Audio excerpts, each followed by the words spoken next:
I'm not ready. I was blabbering to you guys. Welcome, everyone. This is where MAGA comes to talk. My name's Brian. All right, welcome one and all. I was a little distracted. I was talking to everybody in the YouTube live stream during the show, and I lost track of time. And the next thing I knew, the show open played, and I wasn't ready. We are live. Welcome, everyone. It is Friday. Oh, my goodness, December 13th. Oh, my God. I had no idea. It's Friday the 13th. Oh, boy. Well, oh, well. Anybody remember the movie Saturday the 14th? Kind of a campy movie from the 80s, Saturday the 14th. I haven't seen that movie in so long.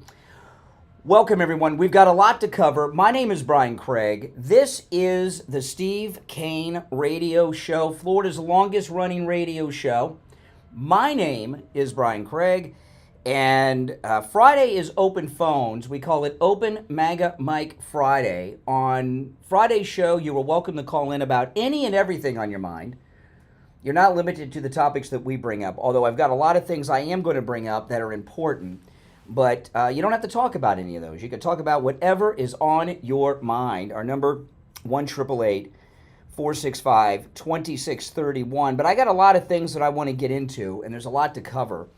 I want to talk about Pete HEGSETH. You know, I have been following politics and cabinet appointments for years and years and years, and I know a lot of you guys have too. It's normal for people that are picked for cabinet positions and for the Supreme Court to go to Congress and meet with senators, but it's really a ceremonial thing. They just go in for some photo ops. It's really just free publicity for the senators.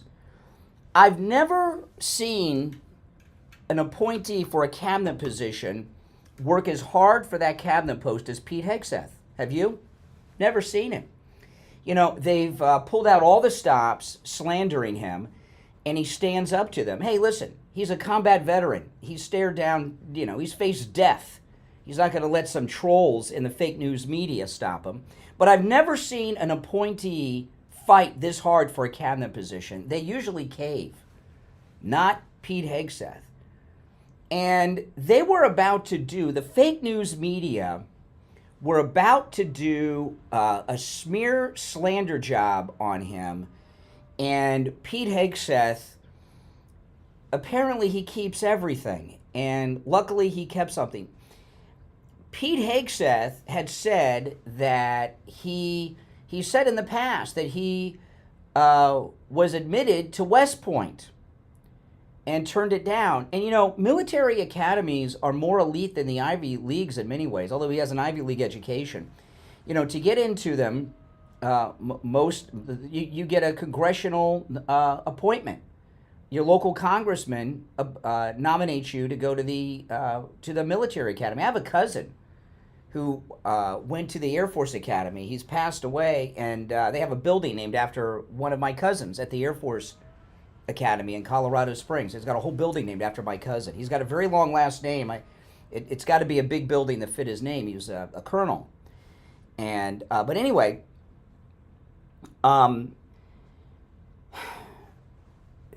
they were going to run a story that Pete HEGSETH had lied about being admitted to West Point. And West Point wasn't providing the records proving this. And the fake news media were about to run a story accusing Pete HEGSETH of lying about being admitted to West Point. And Pete HEGSETH actually kept the letter, the acceptance letter he got. It was like in 1990 or something. He actually kept the acceptance letter and had it in a box somewhere and took a screenshot and posted it to X and stopped it. And, of course, the fake news, and this was going to be a whole narrative that they started on Friday, and it was going to run all next week. And they thought this was going to get Pete HEGSETH out of the running to be defense secretary because they were going to run a stolen valor narrative with it. But luckily, Pete had the letter. Now, if Pete HEGSETH had not had the letter, who knows how this would have gone. But he stopped him. And I'm surprised he kept that because, you know, he's in the service. He's moved around a lot. And for him to still have something like that's pretty amazing. I'm not a pack rat. I don't keep anything. You know, I have that rule. What's that Japanese woman that does the that does lessons? She writes books about not keeping your stuff. Do you know what I'm talking about? There's a name for her, Michelle something, and she's got this name for. I don't keep anything. If I clean out my garage almost every weekend and throw stuff away. If I haven't touched something in a year, really 6 months, but mostly a year. If I haven't touched something in a year, it's garbage. I don't keep anything.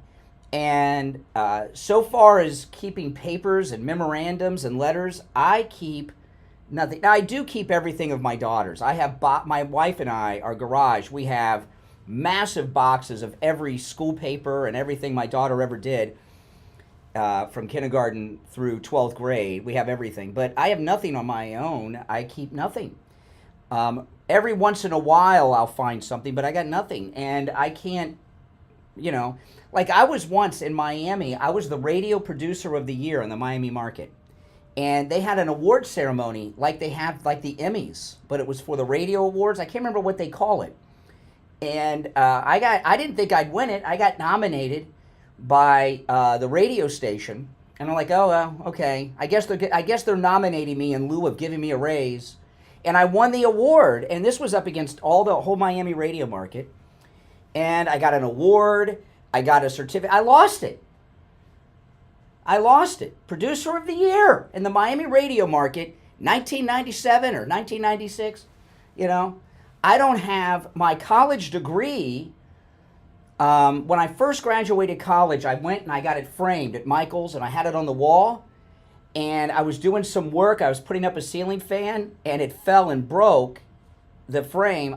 My college degree is in a filing cabinet. I have it somewhere, but it would take me probably half the day to find my college degree. You know, but Pete Hegseth had the acceptance letter and he didn't even take the spot at West Point. If Pete Hegseth had not had that acceptance letter, the stolen valor narrative would have begun today, and it may have been successful because West Point wasn't cooperating. And it's not the first time West Point betrayed America. Does anyone know the first time West Point betrayed America? See if anybody knows. I'll throw it out there. I'll tell you in a few minutes if nobody gets it. But West Point is run by the military-industrial complex and Congress and the Pentagon. And those people do not want Pete Hegseth in. So they were going to use West Point against him, get a stolen valor narrative going, and force him out. But Pete Hegseth had the acceptance letter from West Point. Somebody in our chat room got it, so I'll just tell you guys. Yeah, Benedict Arnold was the commander of West Point. He was going to surrender it to the Redcoats. That's when he betrayed General Washington in the United States. So they were about to do it again. West Point was about to betray the United States again. But we got him. And West Point had to come out and admit it. So this is what they do. So then Pete Hegseth, he's walking through the Senate halls, and let me pull this up. And they questioned him. Oh, I had it queued up. Maybe I'll have to play it after the break. Hold on, let me see if I can find this. Because I know I have it. Hold on a second. I'm going to pull this up because I want to play this before we break. And then we'll break. And if you're on hold, hang in there. It's open phone, so I want to play this before we break, just in case the open phones take us away from this. So Pete Hegseth, he's walking through the halls of Congress, and when he walks around, he looks pretty tough, doesn't he? And he's got an entourage, and the press are barking questions at him. And they ask him a great question, and he gives a great answer, which I love. This is Pete Hegseth yesterday.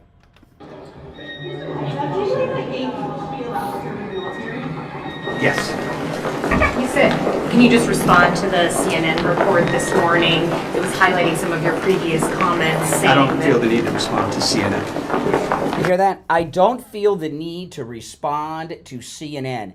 I'm here to tell you that is the best answer any public person has ever given to a reporter. It really, truly is. I don't feel a need to respond to CNN. They're not legitimate. And you know what? I think he's going to start a trend. The only thing I'm curious about with that is, did Pete Hegseth come up with that on his own? Maybe he did. Or did he get that from President Trump? Was that some advice from the president? I don't know. But that is the way we got to go moving forward. Just don't respond to these jerks. If you're on hold, hang in there. Phones are very busy already. It is Open MAGA Mike Friday. Any and everything on your mind is fair game on Friday's show. My name is Brian. Our number's toll free, 1-888-465-2631. 888-465-2631. If you guys do not watch me on YouTube, you should. Brian Craig Show on YouTube. You know, I do live streams on YouTube all the time, including in the afternoons and the evenings, and on the weekends I do live shows where I even take calls. But the reason is today I ordered some of the best Trump shirts you've ever seen, and I'm wearing one today. And if you watch on YouTube, you can see it. I am probably the first person in the entire state of Florida to have the Trump shirt that I'm wearing, and it is the coolest, baddest Trump shirt ever made. And if you watch me on YouTube, you can see it. All right, Brian Craig Show on the YouTube. All right, we'll be right back. Don't sit on the sidelines. Get in on the action. Call the... Yeah, now for you guys, I'll step back for you guys. This is the most badass shirt you could have for Trump. Is this not the coolest shirt? I love it. And not only that, I should get the people that sell these shirts to sponsor me. This shirt, because they don't. I can't even remember the name. I got an email from the company, so I'll look them up. This shirt is so comfortable. I don't know what material it's made out of, but it's like the perfect material to wear in Florida. It's so comfortable. I don't even need an undershirt, you know. It's very comfortable. It's got a pocket. Okay? It's got a pocket right here.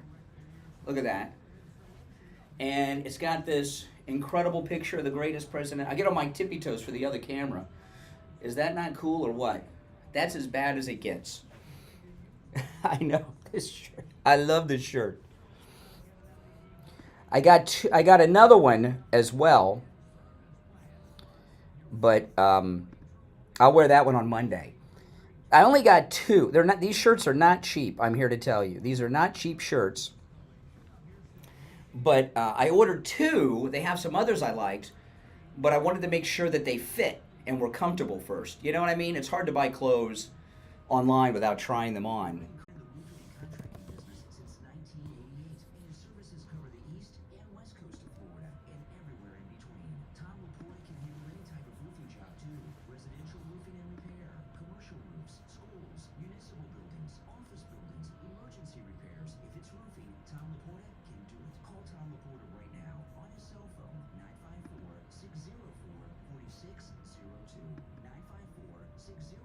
If you're on hold, hang in there. Phone's very busy.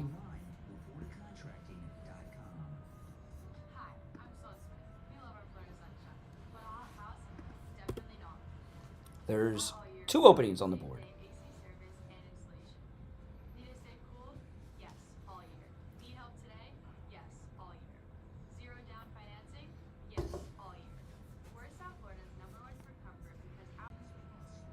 And things she said. I'll do that. After I take some calls, I'll do that one next. Here we go. To the Steve Kane Show with Brian Craig. Listen in the Palm Beaches on 95.9 FM, the Treasure Coast on 106.9 FM, hear us in Boca on 95.3 FM, Fort Lauderdale on 96.9 FM, and anywhere in the world at True Oldies FLA. All righty, callers on hold, stand by. I'm Brian Craig. It's the Steve Kane Show. Open phones on Friday. Open MAGA Mike Friday. Don't forget to do your Christmas shopping at MyPillow.com. Plenty of time to order for Christmas. Huge savings with our promo code KANE at checkout, Kane. and free shipping on orders over $75. Remember this, whatever you order from MyPillow, you can also have it shipped directly to the recipient. All right? So go to MyPillow.com, promo code KANE, K-A-N-E. Okay, let's go to the phones. I'm going to take the calls in the order in which they were received. There's 2 openings on the board right now, just 2, at 1-888-465-2631. You're on the air. What's your name? Where are you calling from? I'm Michael from Palm Beach Gardens, Florida. Oh, hey, what's up, Michael? Yeah, I understand that Senator Susan Collins from Maine is totally against all the appointees of President-elect Trump. So I called her Washington office and I said, you should be half as good a senator as the appointees that Donald Trump has made. And, I hung up. But yeah. She's a rhino. I said, you're nothing but a rhino. That's the other thing. Yeah. Well, Susan Collins, Murkowski, they always vote with the Democrats. But they do help us. They do help us because being registered Republicans, even though they vote like Democrats and talk like Democrats, they get counted as Republicans for the majority. So they help us as far as that goes. But other than that, they're very negative, very counterproductive. They're sickos. They're twisted sickos. I just want to wish you Merry Christmas, Happy New Year to you and your family, Brian. Thanks for sharing with us. You're very informative, and I appreciate this show tremendously. Well, thank you. I appreciate you. Thanks so much. You're on the air. What's your name? Where are you calling from? Hey, good morning, Brian. Danielle from Michigan. Hey, what's up? Hey, good morning. I have a comment and just a quick question. In regards to these drones, I tried calling you yesterday, and I couldn't stay on the phone. I was working. But have you heard President Trump or anybody from his admin make any comments on this? That's a good question. I have not heard President Trump say much of anything about anything about the drones. Come to think of it, if he has, I've missed it. But no, I haven't. I have a little security here. I was just curious because I don't think I've heard not or else. I don't know. Yesterday they were showing these pictures of airplanes, claiming those are the drones, our government. Nobody believes that. I saw the pictures they were showing yesterday. They look like passenger planes they're showing. It's ridiculous. Well, my theory is perhaps this. Look how much attention. Look what this illegitimate regime is doing on the way out. Mm-hmm. Look at the distraction that maybe perhaps is being caused by the drone. I think you give them too much credit. I mean, I saw Kamala yesterday. She was so drunk she could hardly stand up. Okay? Biden's checked out. I think people give too much credit to the Biden regime. I really do. I don't think you should give them so much credit. Obviously, our country is under attack by somebody. Who it is, we don't know. And and maybe that's why Trump's not talking about it. I don't know. But it's not a distraction, and I don't think it's our government. Do you think doesn't Trump get some intel now? Doesn't he? He gets limited. They can limit it. Wouldn't it be? This is my thought. You're gonna think I'm crazy, but my last thought. Wouldn't it be nice to think that these are somehow put up by the good guys in tracking like all of these people that are coming into our country illegally, but the location I guess doesn't really. No, it's too sophisticated, and I think that they're trying to get a false narrative that it's Amazon delivery service. I had a caller who mentioned that yesterday. Now they're talking about that in the news. Now there's something going on, and President Trump may have been briefed on it, but it's highly classified, and he can't talk about it. That's possible too. Yeah. Well, he was in New York. It was wonderful to see him yesterday in New York and everything. I don't know if he's, I would think that if it was of that concern of danger on that part of the country, perhaps he wouldn't be traveling. Yeah. My thought. And then see JD with them, and I'm like, well, if it was something, but yeah, something's going on, something bad. He'll get to the bottom of it. I have no doubt about that. All right. Well, I appreciate the call. Thanks so much. I'll tell you. Am I the only one who saw this? But what I saw, and I know you all. I'm not the only one that saw Trump ring the bell. I know you all saw Trump ring the bell. on Wall Street yesterday. But I don't think I've ever seen Trump so happy as he was yesterday. Him and the whole family, Melania, they looked so happy yesterday, didn't they? And, that's saying a lot, because when you've had the life that Donald Trump has had, it's probably got to be difficult to find things that make you that happy. But I've never seen him so happy doing something as I saw yesterday. I don't know, did you guys pick that up from him? And Melania looked great in what she was wearing, that kind of like fancy business suit. Since they've made Trump the Time Man of the Year, I know they call it Person of the Year, but I call it Man of the Year. Time is going to sell more magazines than they've sold in decades, probably, because I know I'm going to buy at least 2 of them, maybe 4. And I'm getting one framed to put on the wall in my living room next to where I have the photograph of Trump getting up and saying, "Fight, fight, fight." I'm going to put up in my living room somewhere near that. But you think they're going to use Melania in any fashion magazines this time around? Because Time's going to be selling so many with President Trump as the Man of the Year. And I wonder if they made him Man of the Year because that commemorative edition with President Trump they just put out sold so well. I bought 2 copies of that, too. All right, we're going to take our break for the bottom of the hour. Callers on hold, stand by. We've started off pretty well, I think, with the calls today. Our number, 1-888-465-2631. It's a toll-free call. My name is Brian Craig. This is The Steve Kane Show. Back after this. Making morning radio great again. I think you're going to really love it. It's The Steve Kane Show with Brian Craig. Yes.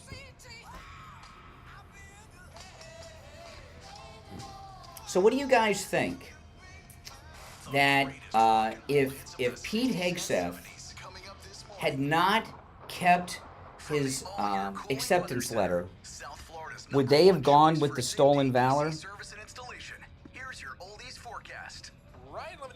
See, this is the letter.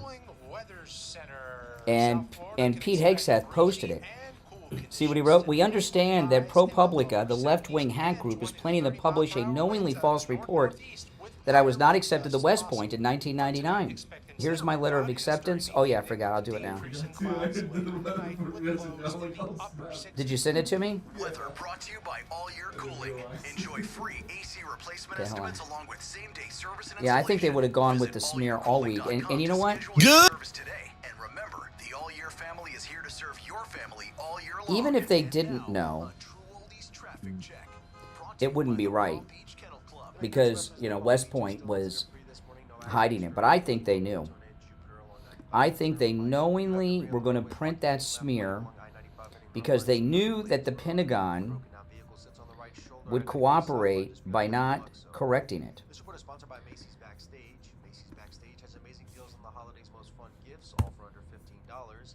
Get low prices every day on unique finds. But that's the letter right there. If you're on hold, hang in there. And they most definitely would have been doing a, okay, UK MAGA, welcome. D. Beaumont, 72, welcome. Make sure you guys subscribe. I am 200 subscribers away from 90,000. So if you're not subscribed, please subscribe. Give me that 90,000. Oh my goodness. That would give me something to celebrate over the weekend. But they thought that the stolen valor route was going to get Pete Hegseth out of the mix. They really... You can't trust West Point. You can't trust... West Point's controlled by the military-industrial complex. It's controlled by Congress. It's controlled by the Pentagon. And none of those people want Pete Hegseth to be the Secretary of Defense. That's it. Right? Everybody knows this. So they were going to let it happen. I'm shocked that he had the letter. I really am. I am shocked that he had the letter. Yeah, if you'd like to call in, please do. It's toll free, no matter where you are watching.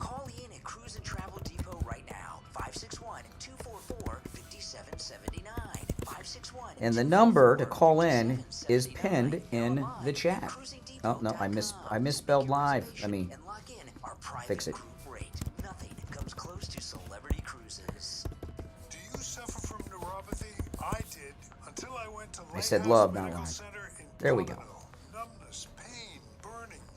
There we go. Spelled it right that time. Who found the records first? Did West Point miraculously discover the record after Pete Hegseth produced the letter? That means they got busted. They got busted. That's what that means. Please, don't give them any credit.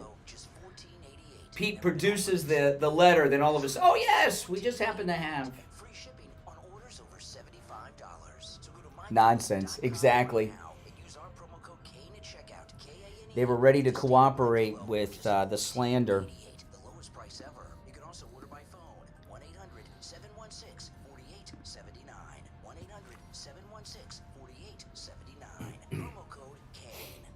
All right, here we go. Now, back to the Steve Kane Show. Brian Craig. Indeed. All right, welcome back. Calls on hold, stand by. Open Mega Mic Friday. Any and everything is fair game on Friday's show. The show prep is up to you guys, all right? At 1-888-465-2631. You know, this thing with Pete Hegseth, with him keeping the West Point acceptance letter, that's amazing. I keep nothing. I remember when my wife had to renew her driver's license, we couldn't find our marriage license. We had to go and get a new marriage license. Had to go to the clerk's office in person to get it, or they wouldn't give her driver's license unless she wanted her maiden name on it. You know, it was a mess. But Pete Hegseth had the letter, and then miraculously, after Pete Hegseth, now again, the fake news media are getting ready to start this stolen valor narrative with Pete Hegseth that he didn't get accepted to West Point. The Pentagon produced no proof of his acceptance.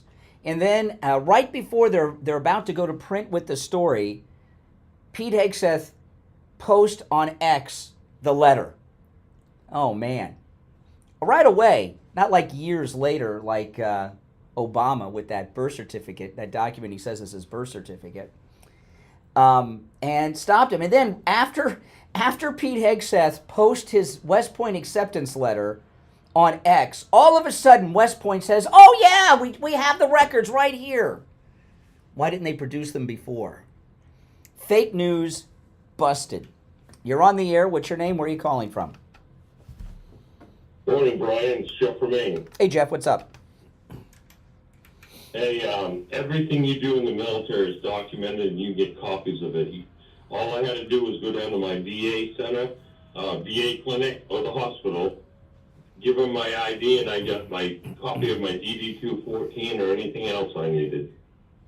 Yeah, well, this they couldn't find until Pete produced it.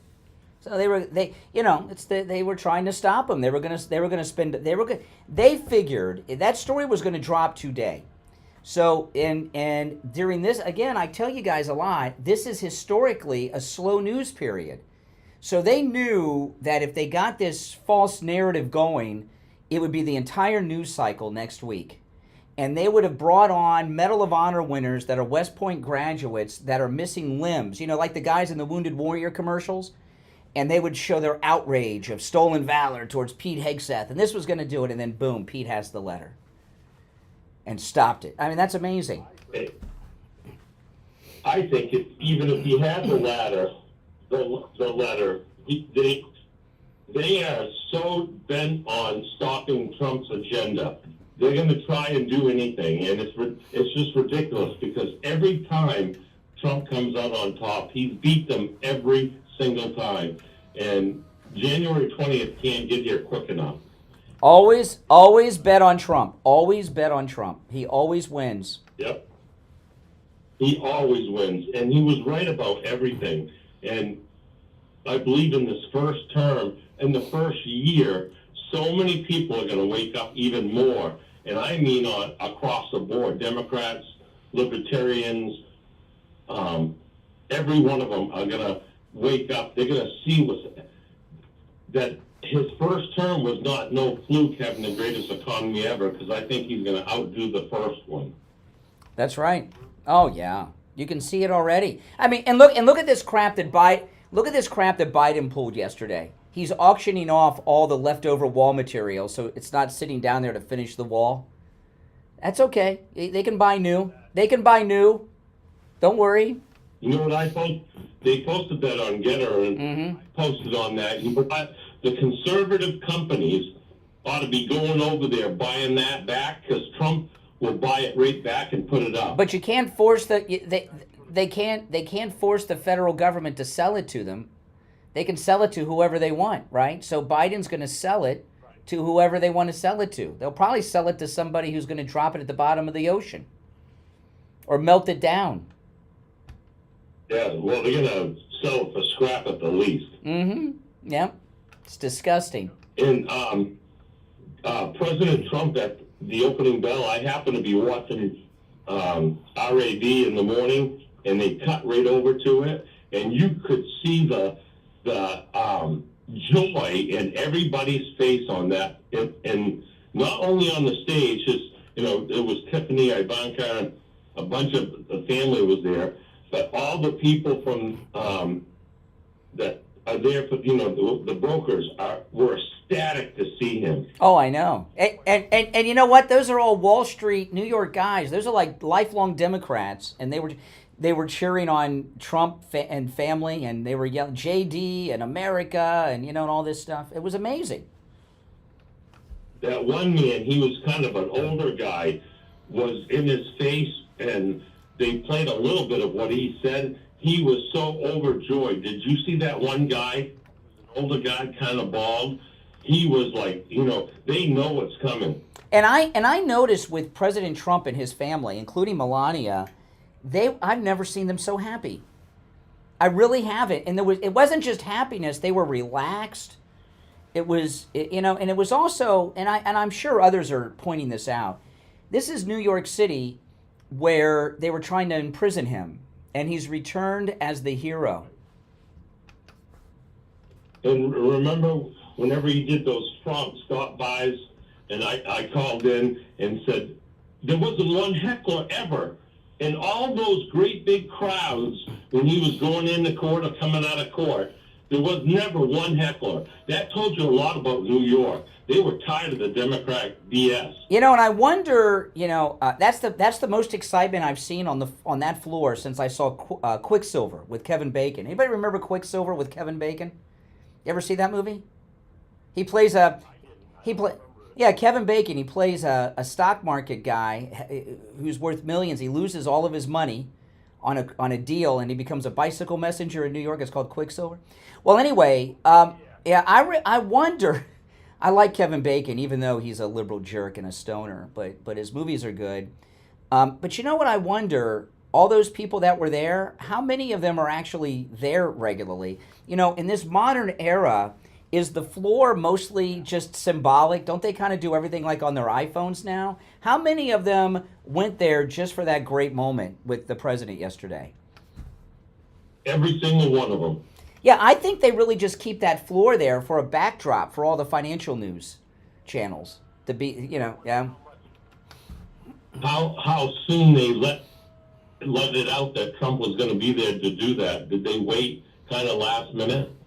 I don't know, but it was great. I loved it. The other thing that this may be a little, but I didn't realize how tall Tiffany was. She's like as tall as the president. For some reason, and I'm sure she was wearing heels, but I thought she was short. She's very tall. I was surprised. All right, Jeff, good to talk to you. Thanks so much. Great. Yeah, that was great yesterday. And I thought it was so cool how Melania was dressed. She was like wearing a very fashion-forward business kind of suit thing.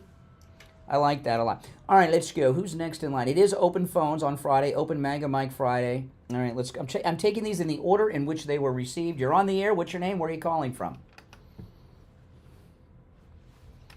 You're on the air. I hear you breathing. Once, twice. All right, you lost your chance. You're on the air. What's your name? Where are you calling from?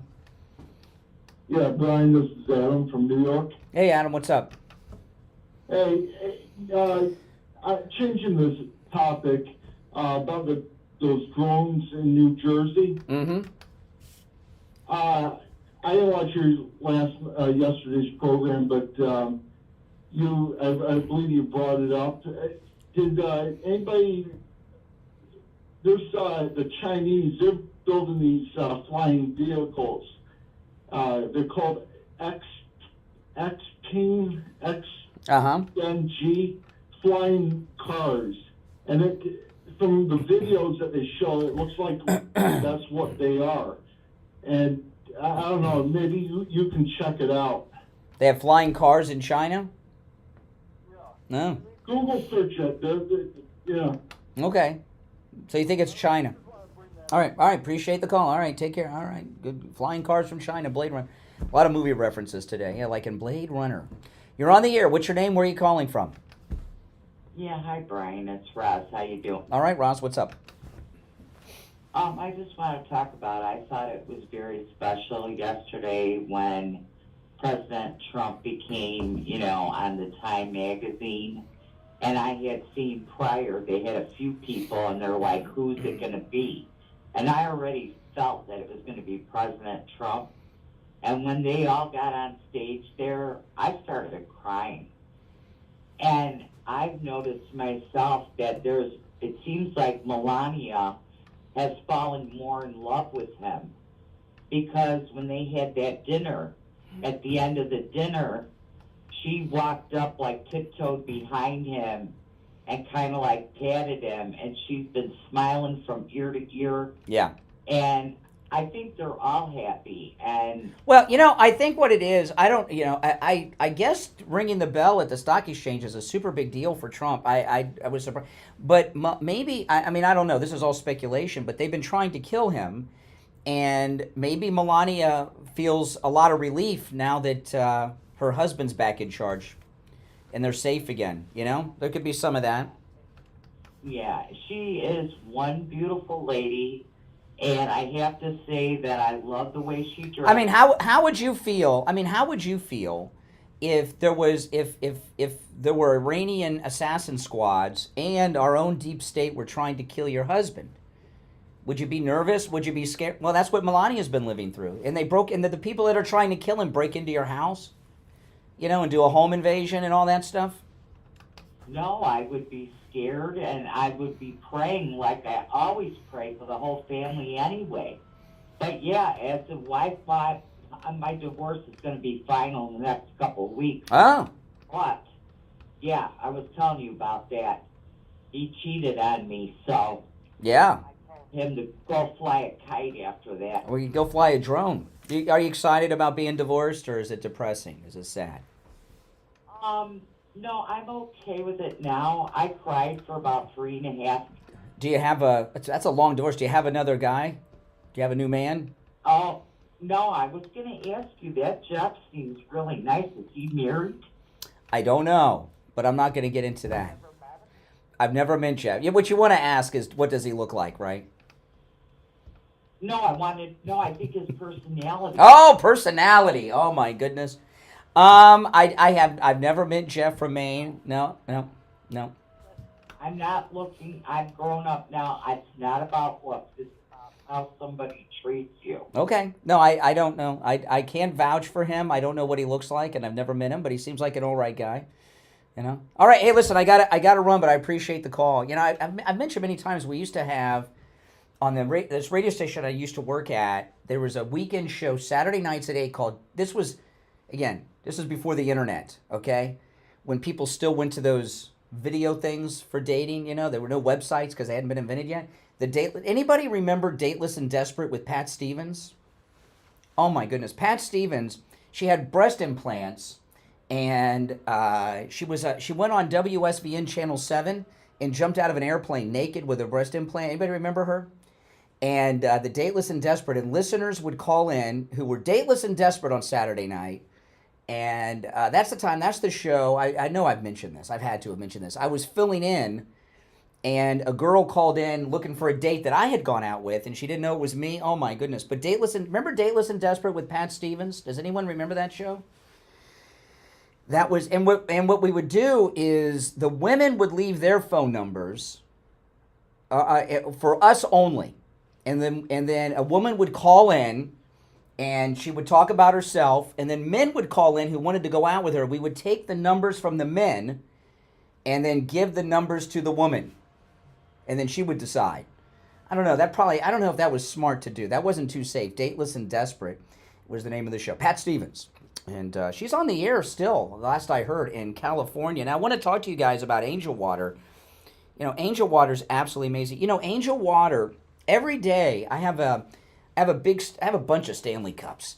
And every day when I leave the house, I fill up my Stanley Cup with ice and water. And by the way, my ice is also from the Angel water filtration system. And I drink on the way into work every morning an entire Stanley Cup of my Angel Water right out of my sink. And I wasn't doing that before because the Angel Water tastes so good. The way I tell everyone, it tastes like, it's like having Fiji water coming out of the sink. It's like having ice cubes with Fiji water. You would never do that because it's so expensive. It's probably even better, and it's certainly pure. You know, Angel Water has over 1,000 reviews on Google. That's proof that their customers love them. Give them a call. You know, Angel Water will send Rocky out. He's a good MAGA guy. You hear him in the recorded commercials for Angel Water. That's Rocky. He'll come out to your house at no charge like he did with me and test your water and see what you and your family are drinking. And they're also offering you a free under-the-sink reverse osmosis system with the purchase of a whole house refiner. So give them a call, 561-899-6585. 561-899-6585. That's 561-899-6585 for Angel Water. We'll be right back. The hard truth. Delivered morning 6 to 9 right here on The Steve Kane Show. When it comes to dental work, there's no one better than Dr. Gupta at Brighton Dental. But don't just take my word for it. This is Richie the bus driver. He called in on the air to share his experience with Dr. Gupta. You're on the air. What's your name? Where are you calling from? New Jersey yesterday to see if she got anything. So she messaged me back a few hours later and she said, because I said, have you seen any of the drones? Yeah. And she said, in the literal sky above my head multiple times. Yeah, everybody in Jersey's seen them. Well, I said, I was like, do you have pictures, videos? She says she doesn't, but she's like, it's scary. And then she said they're really fast. She says, You say they fly low? well, I said, I was like, is there anything that's like disturbing your Wi-Fi, technology, anything like that? She just said, it's hard. I said, and it's like, is there any noises? She goes, it's hard to determine if it's drones or if it's happening like around because like there's so much things going on where she doesn't know if it's drones or if it's the city. And then she said,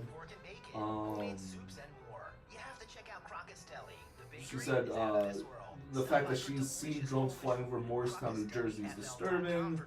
She says, in another county nearby, someone got into an accident and needed to get medevaced to a hospital on a chopper, and they couldn't even fly properly. Because they're blocking the way.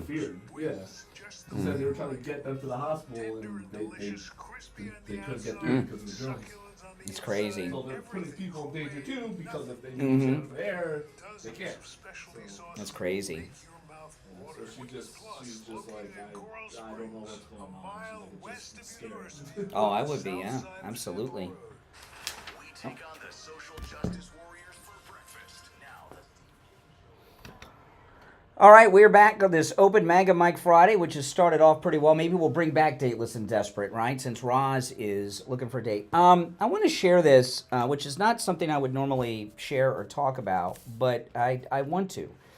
Have you heard about this OnlyFans girl that had sex with 100 men? I think it was 101 men in a day. Lily Phillips. And it's really been devastating to her. Let me play this. There's a bunch of clips of her, but this is one. Yeah, she's British. So she's got a proper British accent, and she's a real sad person. But the British accent makes her seem a little less trashy, you know, if she was with, you know, had an American girl. But what she did is awful. And this is the beginning of something really bad. So she's an OnlyFans girl.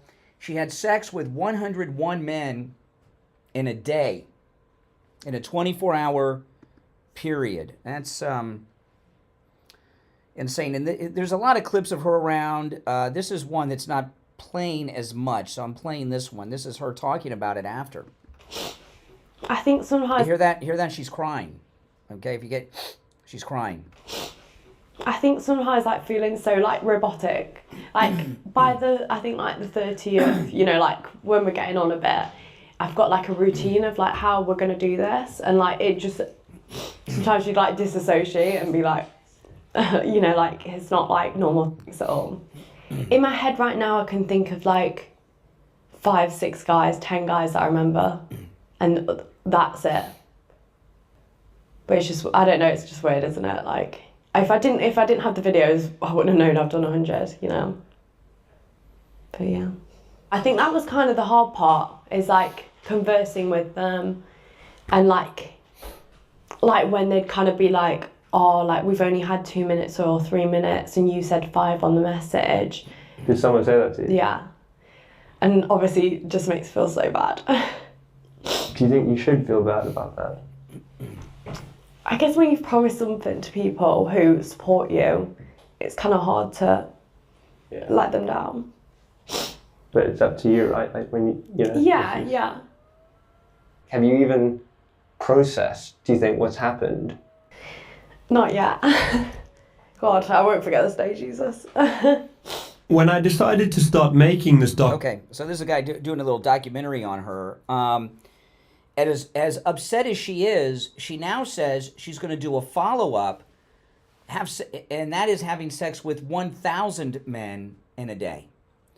Which, I mean, I don't even know how that's possible. That's like, I don't know. How long would that be for each guy? You know, pornography has always been out there since there's been the ability to photograph. And there's been an escalation with the internet. You know, I was talking earlier about before the internet. I was talking about this yesterday, how we used to do this show before the internet existed. When the internet was new, the first sex controversy I remember on the internet, there was a couple, they didn't, you know, this was during the dial-up era. They were going to lose their virginity on air and show it happening on online. And it was a big deal. I'm sure probably 1 million people have done that by now. But it was going to be an online pay-per-view special, and they were going to lose their virginity. Both of them were virgins, and I don't remember how that progressed. It was a big controversy at the time we talked about it. When President Trump was in his first term, he did something miraculous that he should be praised by women worldwide for. He should have been given the Nobel Peace Prize. You know, President Trump has, for this one thing that he did, and he's done a lot of great things. And probably I would say arguably his greatest accomplishment is the overturning of Roe v. Wade so far, because how many babies have been born because President Trump overturned Roe v. Wade, and over the course of time, how many will be born because they're going to have children, and millions of people will live that never would have because of that. However, right after that, that's a hard thing to top. President Trump shut down Backpage when he was first president in his first term. The Justice Department shut down Backpage. Backpage was a global, it was run by some jokers here in the United States. Backpage was the global classified ads for prostitution worldwide. And Backpage was being used by sex traffickers and sex slavers. And President Trump, Justice Department, they shut down Backpage, and it resulted in a lot of online prostitution advertising websites to be shut down. And also, it stopped a lot of the prostitution around the country, around the world, because they lost the ability to advertise it. Other similar websites shut down on their own because the owners of the sites were afraid they were going to get raided. I understand there's been online pornography since there's been an internet, and and it's always been the biggest seller on the internet. But OnlyFans needs to be shut down. Everyone talks about TikTok. OnlyFans needs to be shut down. This is, I'll tell you, if you notice, there's a lot of these high-profile murders and things come out of these OnlyFans girls. But there was one OnlyFans girl who, a few months ago, maybe a year ago, she was married, and she was talking about how her husband was making her do all this stuff all day long because the money is huge. And if you don't know what OnlyFans is, it's like YouTube, but for sex. No, that's me getting an email. That's not you guys. I just have my laptop plugged into the board and didn't have it muted. And I believe, like Backpage, OnlyFans should be shut down. It's too much. And a lot of these girls now I understand a lot of people will say, well, what do you expect them to do? I mean, work at Old Navy or make millions of dollars doing this? Well, I'd rather than work at Old Navy. But you see this girl is so damaged, and next she's going to do 1,000 in a day. Men have sex with? That's crazy. We're getting to a point where on OnlyFans, there's a lot of sex slavery going on OnlyFans. When we had when Steve and I had our cable access TV show, the internet was still kind of new. This was right after dial-up, the next phase of the internet, and we went to a place where our cable access television show was really a documentary type thing, but we did a lot of shock things. We did a couple of internet sex shows on our cable access shows. We went to a place where there were these girls who would talk to guys in chat rooms while they were in their bedrooms and everything, and we went to the place. It was on 441 in Fort Lauderdale, just south of Broward Boulevard. And we went in there, and it was like a TV set or a movie studio. They had 10 different fake bedroom sets with different girls in there. And they were doing, it was crazy. I was shocked. And it was run by this German lady who, she was like it was organized. What I realized right away, it was organized crime is what it was. It was organized crime. That's it. We did another one of our cable access shows where we went to one of the biggest strip clubs in Fort Lauderdale. And it was crazy. And one of the strippers, one of the girls, came up to me and was telling me that it was run by the Russian mob and that they were not free people. It was scary. OnlyFans, these are not just girls that are making their way and making a lot of money. A lot of them are held in slavery. They're held in bondage. And I believe President Trump should shut it down. I'm not trying to be some prude and rally against pornography. I'm not an advocate for it, but I'm not saying there shouldn't be pornography, but it's America. That's not going to end. That's crazy. OnlyFans is different. There's a lot of sex trafficking going on OnlyFans. It is so much money. This girl here is making millions of dollars. And not only that, there's about to be an escalation of stunts now, and it's got to be shut down. So I don't know what you guys think about that. I know it's not a normal thing we would talk about, but this is really sad, and she's so damaged. And there's other clips of her. I'm not going to play any more. She's so damaged and so upset. Do you really think it was her idea to up the game to 1,000 men in a day? Not from 101 when she's so upset? I don't think so. This is bad news, this OnlyFans thing. All right, we'll take our break for the top. It's the Steve Kane Show, Florida's longest running radio show. Callers on hold, stand by. It is open phones on Friday, open MAGA Mike Friday. Any and everything on your mind is fair game. You are not limited to the topics that we bring up. 1-888-465-2631.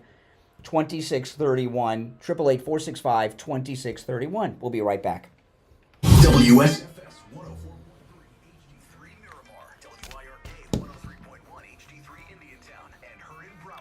What do you guys think about that? Yes or no? Should Trump shut down OnlyFans? Should OnlyFans be shut down? Yes or no? What do you guys think?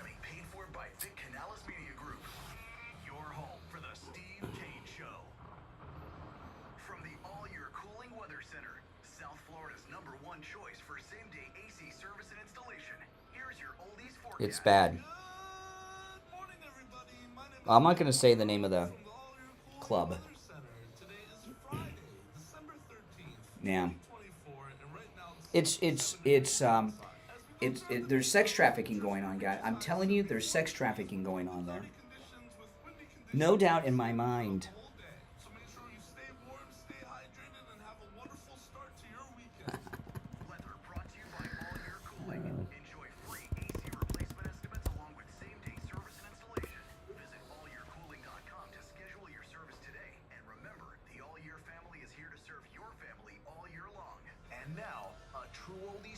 Check.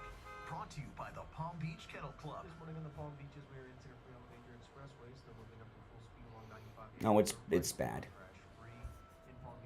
It is really bad. We also have a serious crash in Fort Lauderdale Prospect Road, Northwest 31st Avenue.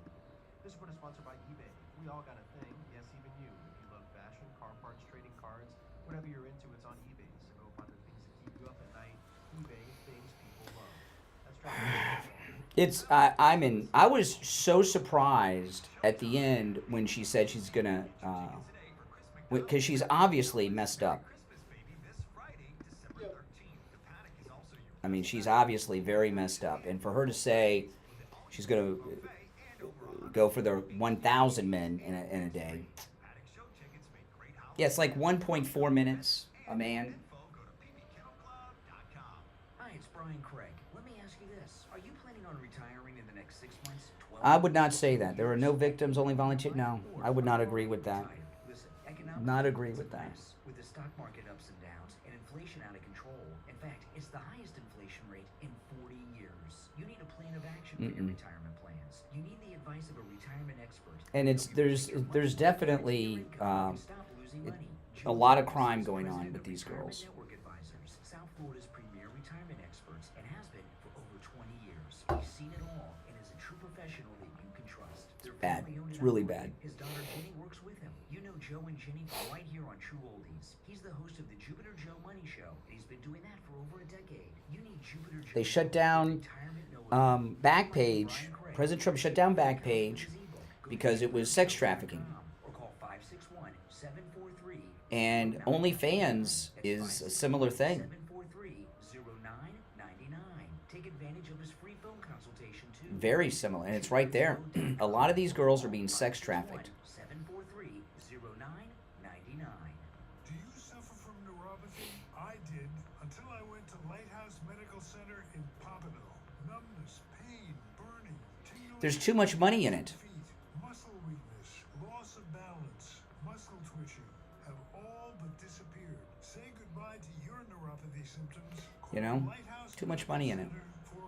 These women do not have the choice. Not all of them. Have you put off buying new tires because you thought they were too expensive? Find friendly prices at Friendly Tire and Margate on both new and used tires. New tires as low as $70 a tire. That's out the door and on the road. Because Friendly Tire doesn't charge you to balance the tire or mount the tire. No. They have thousands of used tires in stock too, starting at just You don't know what goes on off camera. Well, I guess when it first started, they thought it was going to be for like porn stars and things like that. And now it's turned into something else.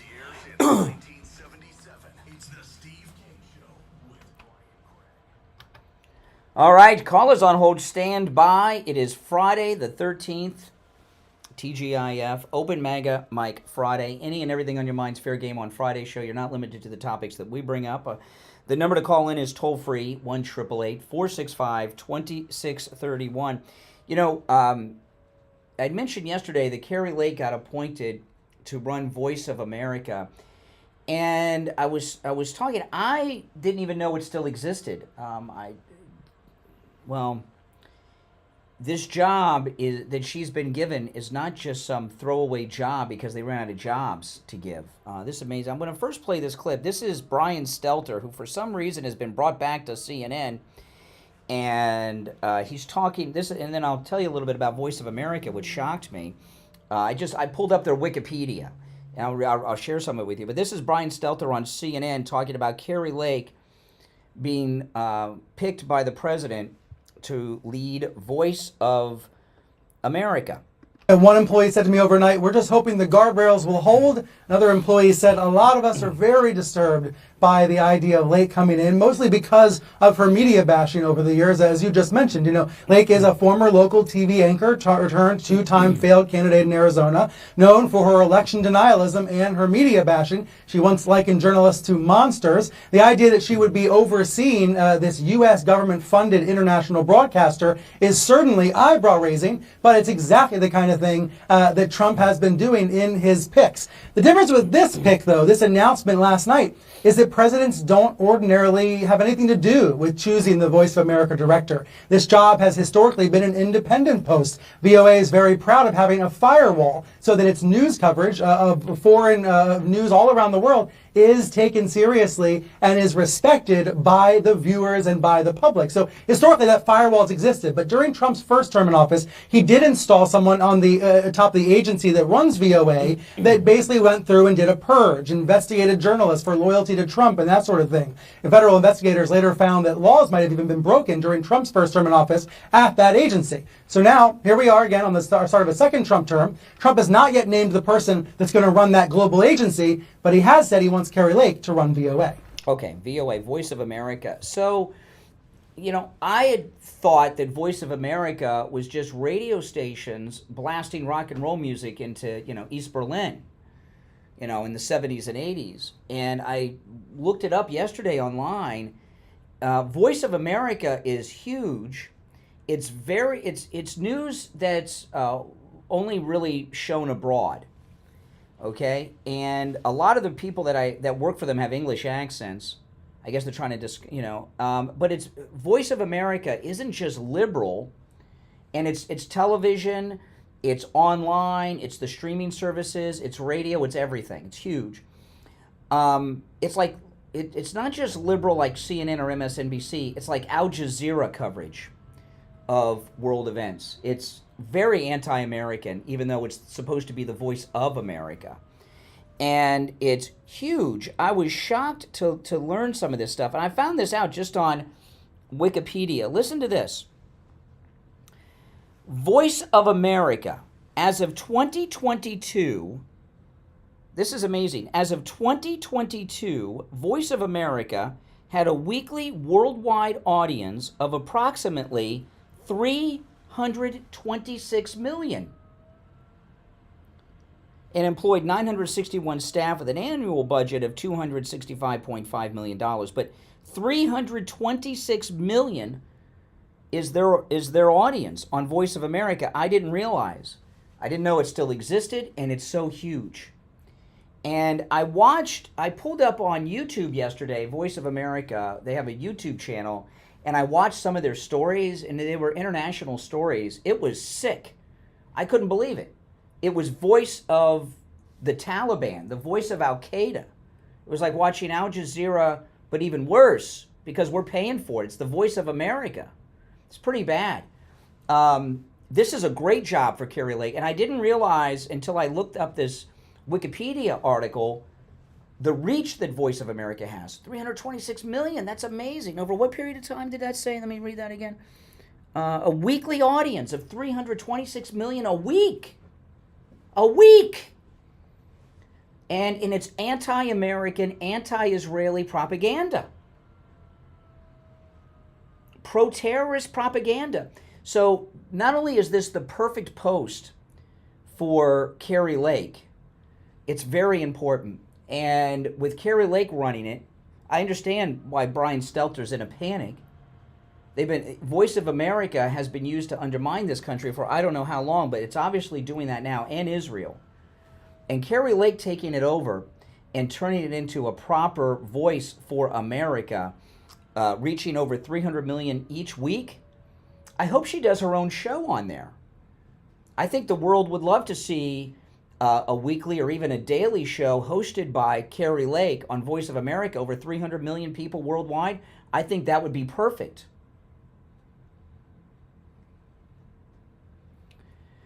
So, no, don't let them tell you that this is some kind of throwaway post that she got. Now, I want to tell you guys about Dr. Appleton and his laser away pain treatment. You know, he's rid me of pain 6 times, guys. I've been telling you.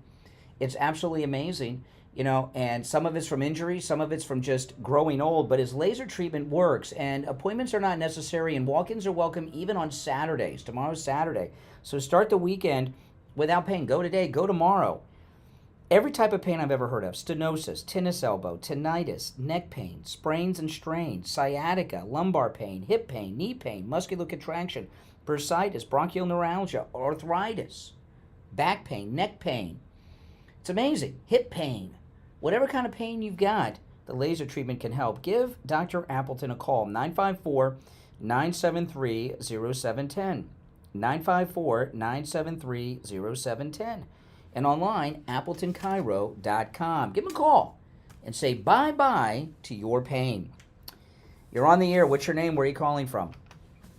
Good morning, Conservative Doug. Oh, hey, Doug. You know, first thing I'd like to say is, Nirvana's frontman, Kurt Cobain, in 1993, said he thinks that the people are tired of having politicians run things, and a businessman will probably be elected someday. And don't think it's crazy if Donald Trump becomes... Is that in one of Nirvana's songs or an interview that Kurt Cobain did? No, that was an interview. Oh. He sent me that. I said, I can't believe it. In 1993, that was way before The Apprentice. Why you pick Donald Trump, man? That must have been before he married Courtney Love. Courtney Love, whatever, before he was watching. Do you know Kurt Cobain, because I obviously was a big fan of Nirvana, you know, remember the MTV Unplugged? When he got hooked up with Courtney Love, and they were so stoned out of their minds, he redid his partnership agreement with Nirvana, where he got the majority of the royalties from the songs, but he made it proactive to when the band first started. So the band had to repay Kurt Cobain all the royalties from their very first song.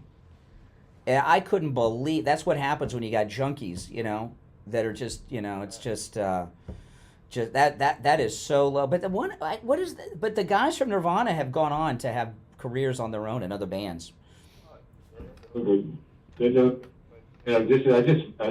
insight they have to come up with but all the people to pick, he picked Donald Trump to be president. Oh, he said Donald Trump? He said Donald Trump? Yeah. You said a businessman. You said that he said a businessman. He actually said Donald Trump? Yeah, he said that, and I won't be surprised if Donald Trump becomes president.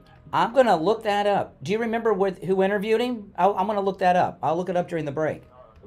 No, I can probably find out and I'll send it to you if I can. Yeah, I'll definitely I'd like to see. That's amazing. No, I'd like to look. I'll look that up. All right, appreciate the call, Doug. Kurt Cobain was predicting Trump in '93. Wow. When did he die? And when was the MTV Unplugged? Because he wasn't famous for long. I'll look at that. All right, we'll take our break and be right back. Don't sit on the sidelines. No drummer has a career? You ever heard of Phil Collins? Karen Carpenter? This is the Steve Kane Show with Brian Craig. Hey, it's Shannon on the radio with a quick reminder that if you like music by the Stones, the Beatles, the Beach Boys... It says it's a false quote. No, it's a false quote. It's all back on the air right here on South Florida's true oldies channel. Talk about amazing kielbasa. Crockett's Deli in North Lauderdale is a must if you love Polish food. They have a variety of Polish sausage, bacons, Polish cheeses, ham and pork loins, even Polish... Sorry to burst Doug's bubble. Deli has such amazing homemade foods like goulash, pork and bacon, homemade soups, and more. You have to check out... Oh yeah, I'm gonna get this. The bakery is out of this world. Stop by for delicious Polish food. Crockett'sDeliFL.com for directions or call 954-722-8006. This year, your holiday gathering should be unforgettable. The perfect location for your business or family celebration is here. Amrit Ocean Resort is now open on Singer Island, a next-generation luxury wellness resort, merging Eastern principles with Western luxury. Take advantage of holiday specials for events, dining, overnight stays, and spa. Imagine your holiday party with private ocean... No, that's a false quote. Perfect beach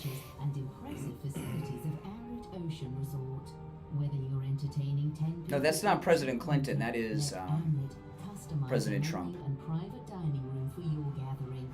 Top it off with a company spa day or some winter team building on the beach. Your holiday to remember is waiting at Amrit Ocean Resort. Book today at amritocean.com. That's AMRIT ocean.com. We'll be back shortly, guys.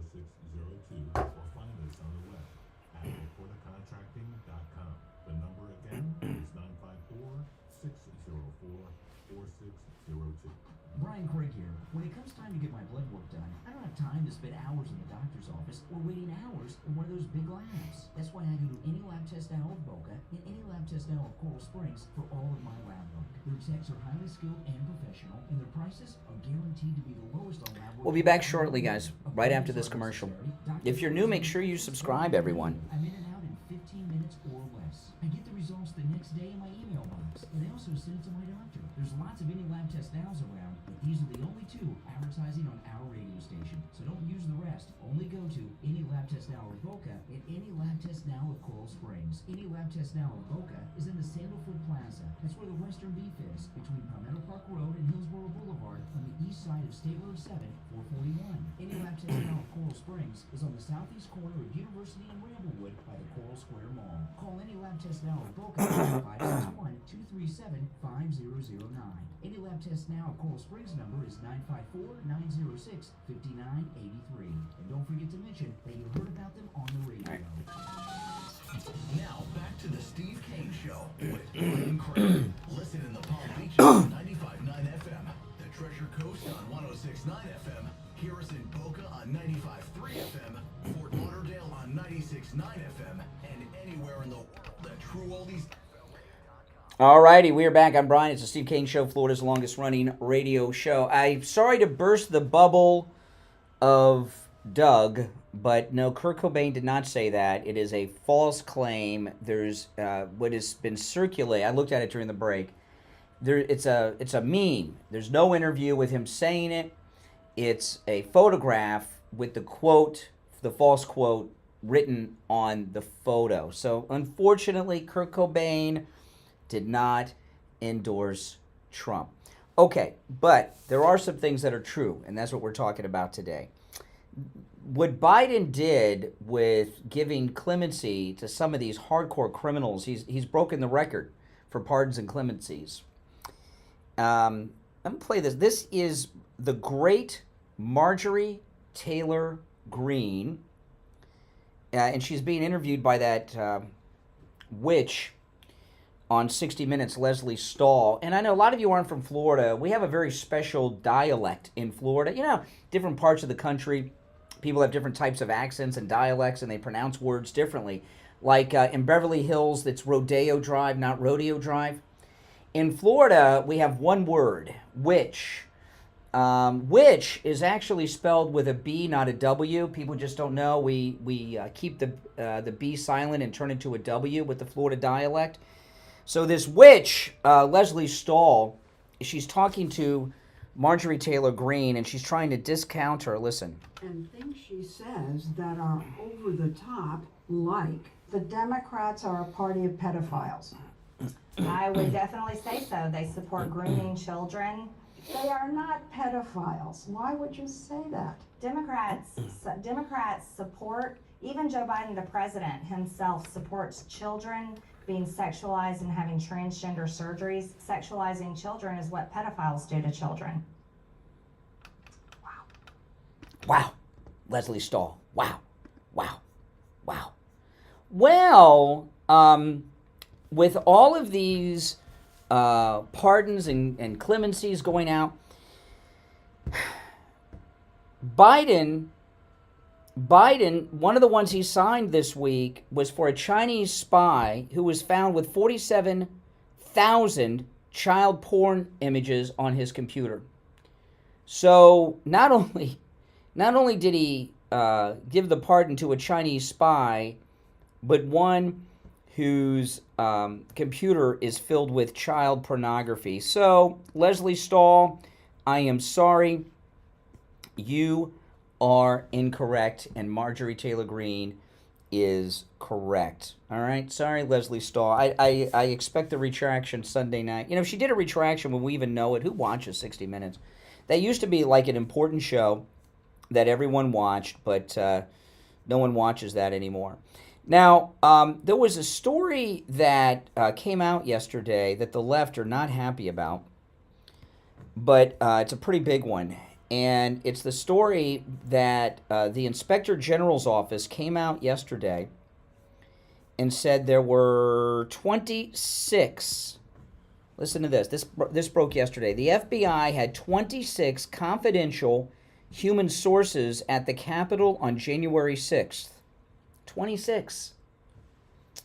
Including 4 who entered the Capitol building and 13 who entered the restricted area around the Capitol, according to a release from the Inspector General's, from the Department of Justice. Okay. You know, this story broke yesterday, not long after Wray. This is right after Chris Wray resigns as the director of the FBI. And he's been asked this question so many times.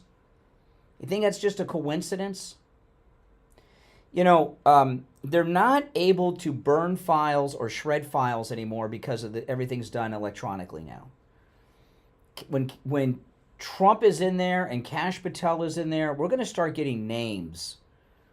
And 26 confidential human sources. I don't know what that means. Does that mean, you know, that means like people that aren't agents but are like informants with different organizations?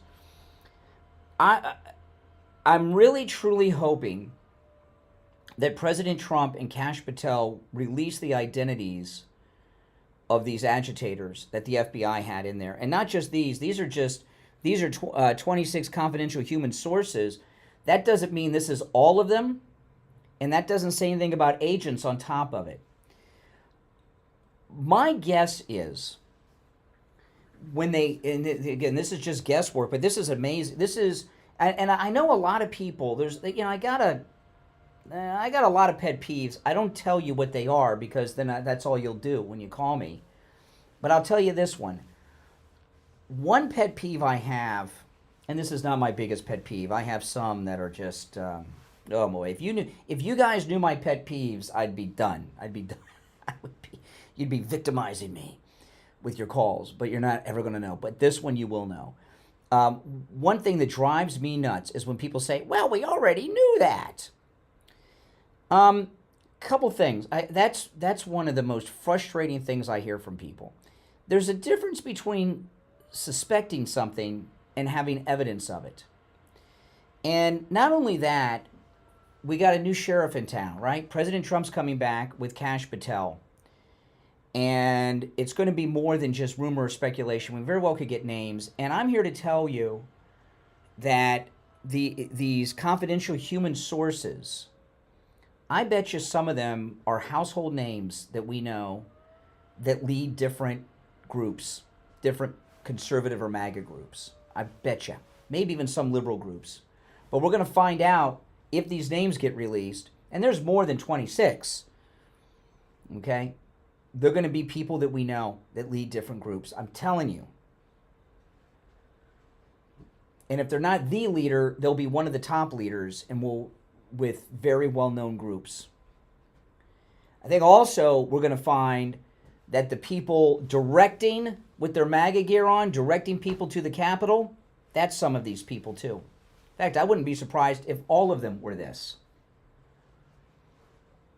You know, all these things that they've done. See, this is why Chris Wray quit. He's afraid. He's not just afraid of facing Trump, but some of these people might leave the country. Would not shock me if some of these people leave the country over this stuff. They got to be scared. See, they didn't think Trump was... They thought Trump would either be in prison or disgraced. They thought when they arrested him and then when they got the mugshot that MAGA people were going to drop Trump and he wouldn't be back in power. Not only is he back in power, he has the biggest mandate any president has had since FDR was elected in 1933. All right? So they're definitely... They were doing all these things. It's well documented. Everything's in the computers now, so they can't destroy the records, and everything is going to come out. And the American people deserve 100% transparency. All of this needs to be declassified. I don't care. People need to know, because a false historical record has been crafted by the government and the fake news media on this. And, you know, I don't join groups or organizations.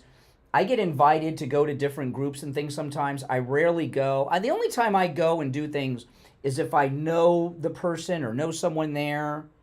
This is why, you know, people ask me to do interviews on podcasts and stuff. I rarely do them because you don't know who these people are.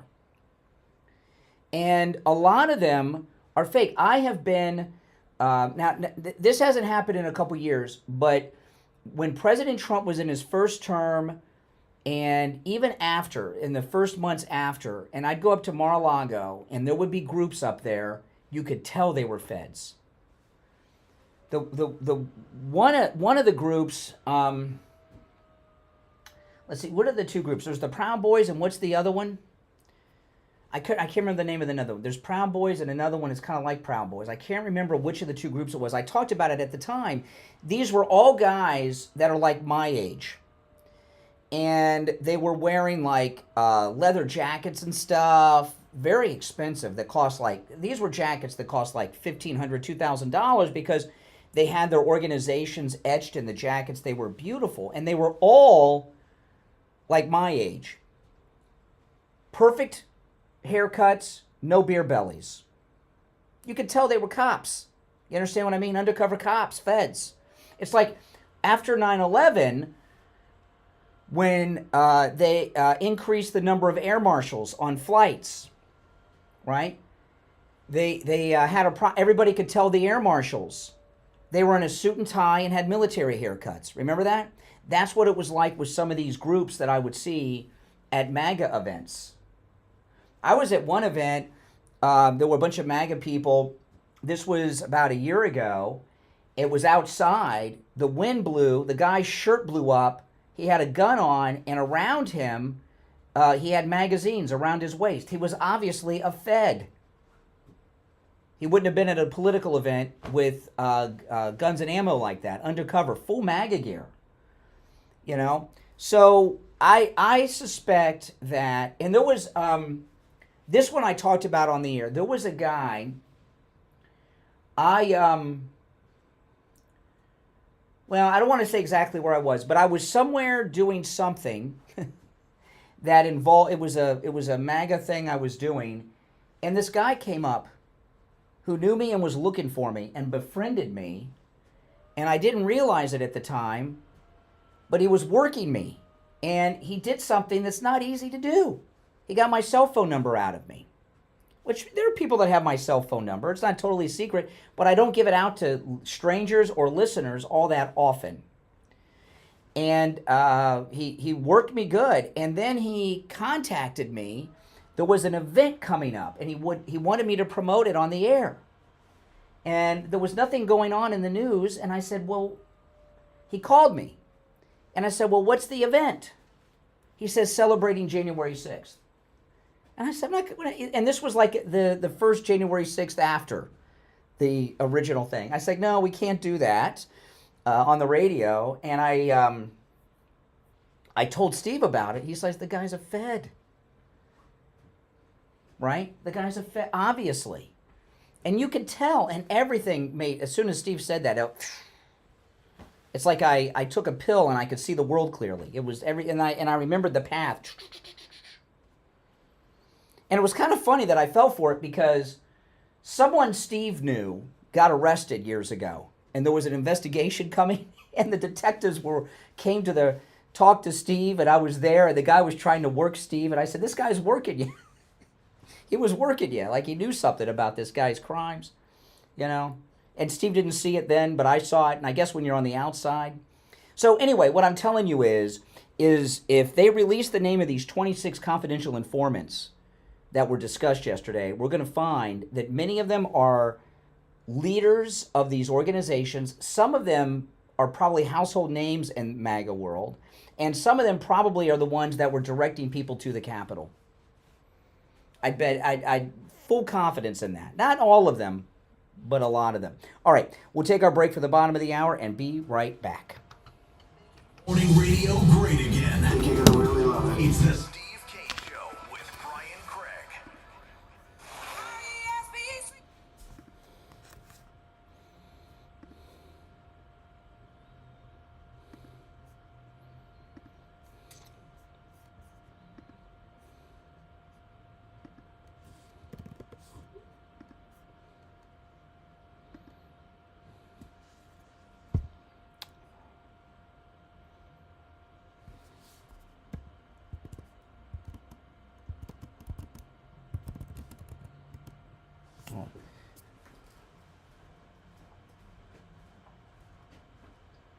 What time does Barry call today?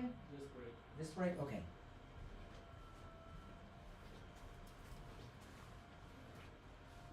Yeah, so after this in a segment, I'll get Barry. Okay.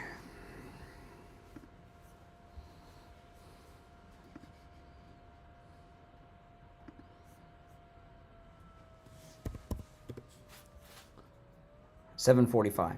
Correct.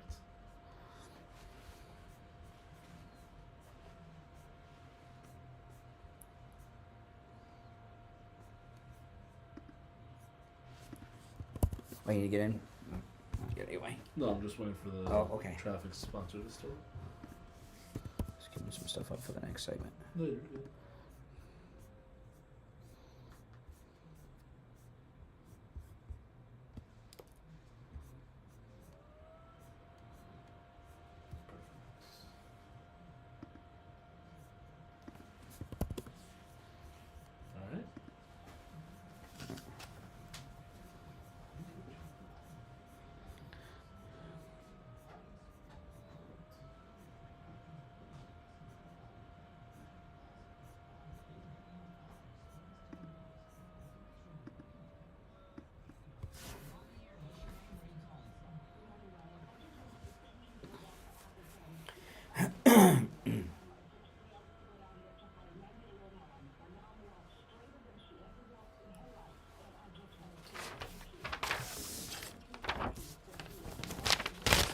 All right, I'm queuing some stuff up for this next segment.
We'll be back shortly, guys.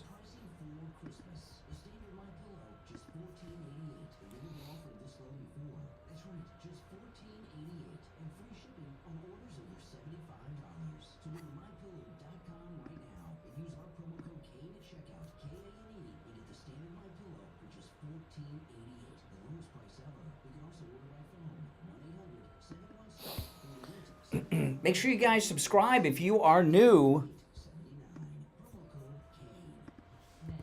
I'm so close to the 90,000 mark.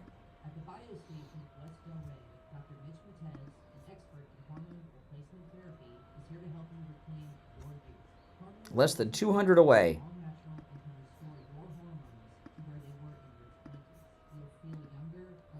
That's amazing.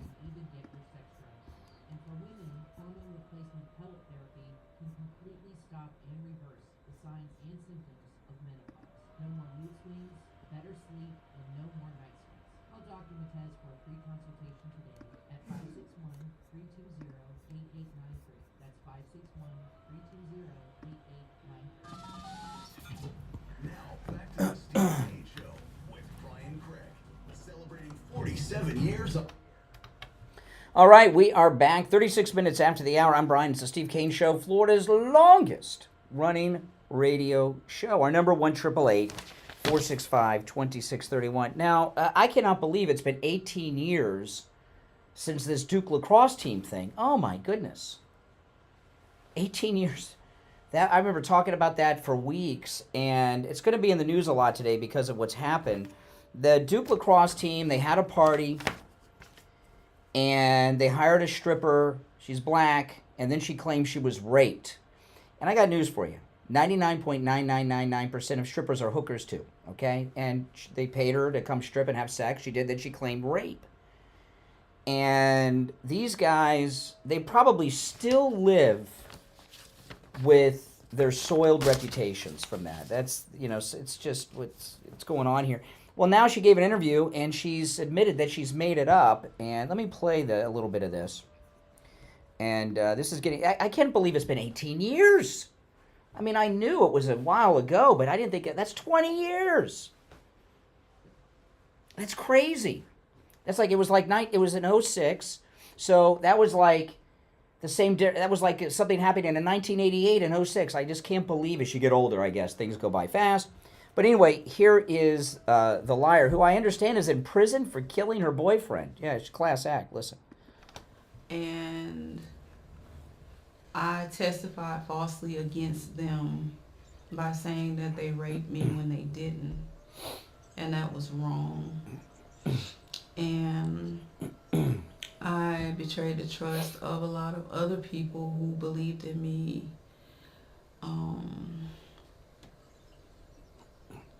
And made up a story that wasn't true because I wanted validation from people and not from God. And that was wrong. And I hope that they can forgive me. Yeah, well, she's destroyed their life, and they'll always be known about, for that. And everyone who knows them knows what they went through, and, you know, and no matter what people say, that always sticks with you, okay? And they went through a lot. I can't remember how it all played out, but it went on for many, many months. What happened with these guys, that was a lynching. Don't you understand? That was a lynching.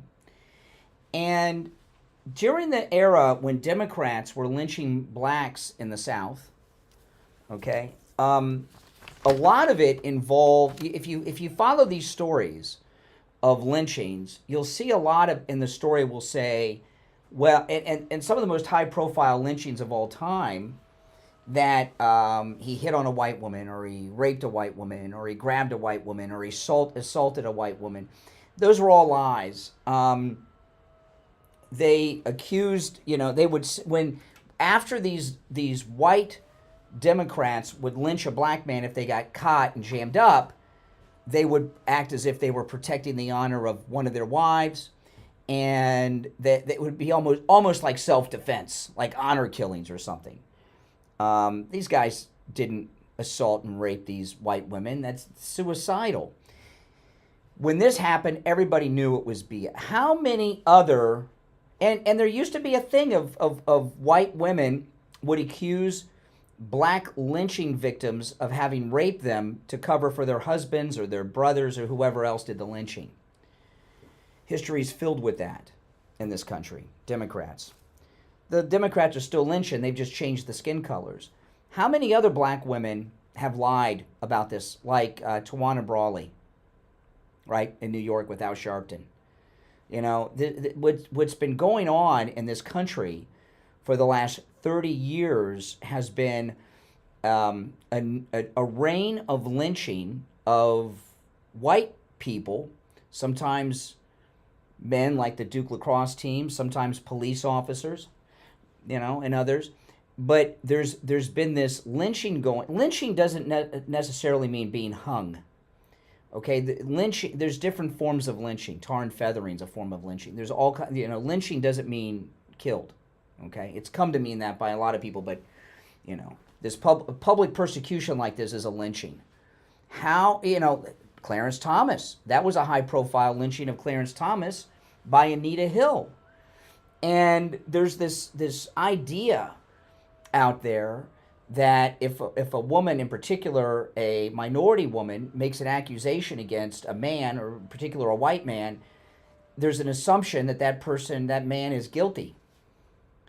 And these women are to be believed no matter what. Everyone knew she was lying. Now, all these years later, after she destroyed these young men's lives 18 years ago, who have had to live with this for the last 18 years, this is really disgusting, and it's sad. And I hope this story gets a lot of attention. People forget, okay? I mean, Mike, you probably didn't even ever hear the Duke lacrosse tape. That was one of the biggest sex assault stories of my lifetime that I can remember. That was huge. All of the national media were camped out at the lacrosse team's house, filming it constantly. And she was getting followed around everywhere she went by the media, and it went on for months. It was one of the most high-profile cases like this of my entire life. And we knew she was lying. It didn't make sense, the whole story. But for her to finally admit it, you've got to look. And Tawana Brawley's the other big one, what happened in New York with Al Sharpton. Al Sharpton's finally facing a little bit of trouble because he took the Kamala money during her, you know, financial crimes of her campaign. But Al Sharpton, with the Tawana Brawley fake rape allegations, you know, people got hurt bad because of that.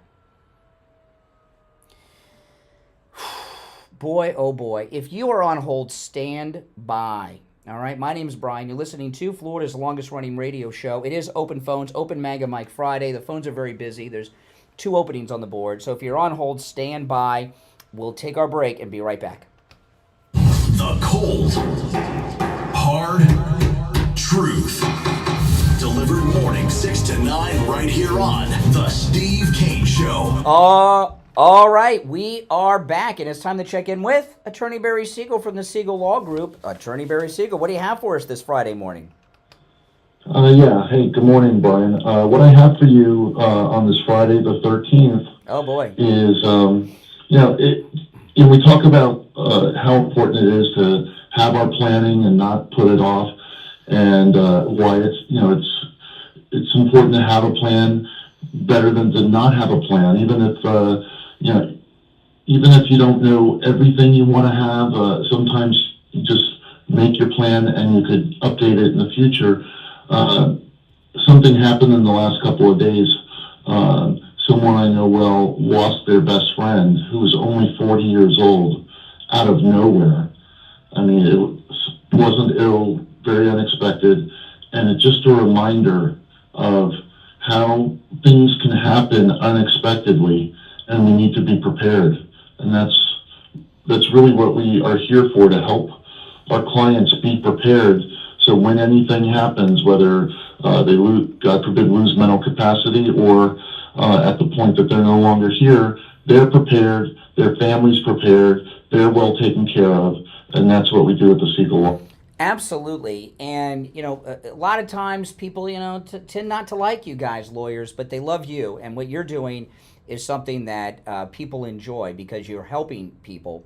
And one thing I want to point out with the Siegel Law Group, and this is so important, and the Siegel Law Group, and if you could talk about this just for a moment, Barry, because you offer something that a lot of lawyers and law firms make a whole living doing what you don't do, and you don't charge people for phone calls. Can you talk a little bit about that and why you don't and what that's about?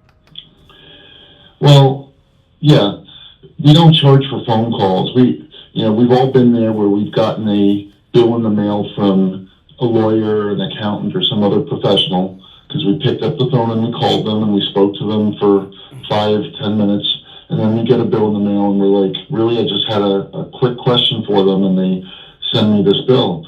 And with the estate planning process and some of the things that need to be done afterwards with the funding of it, a lot of times people are going to have questions.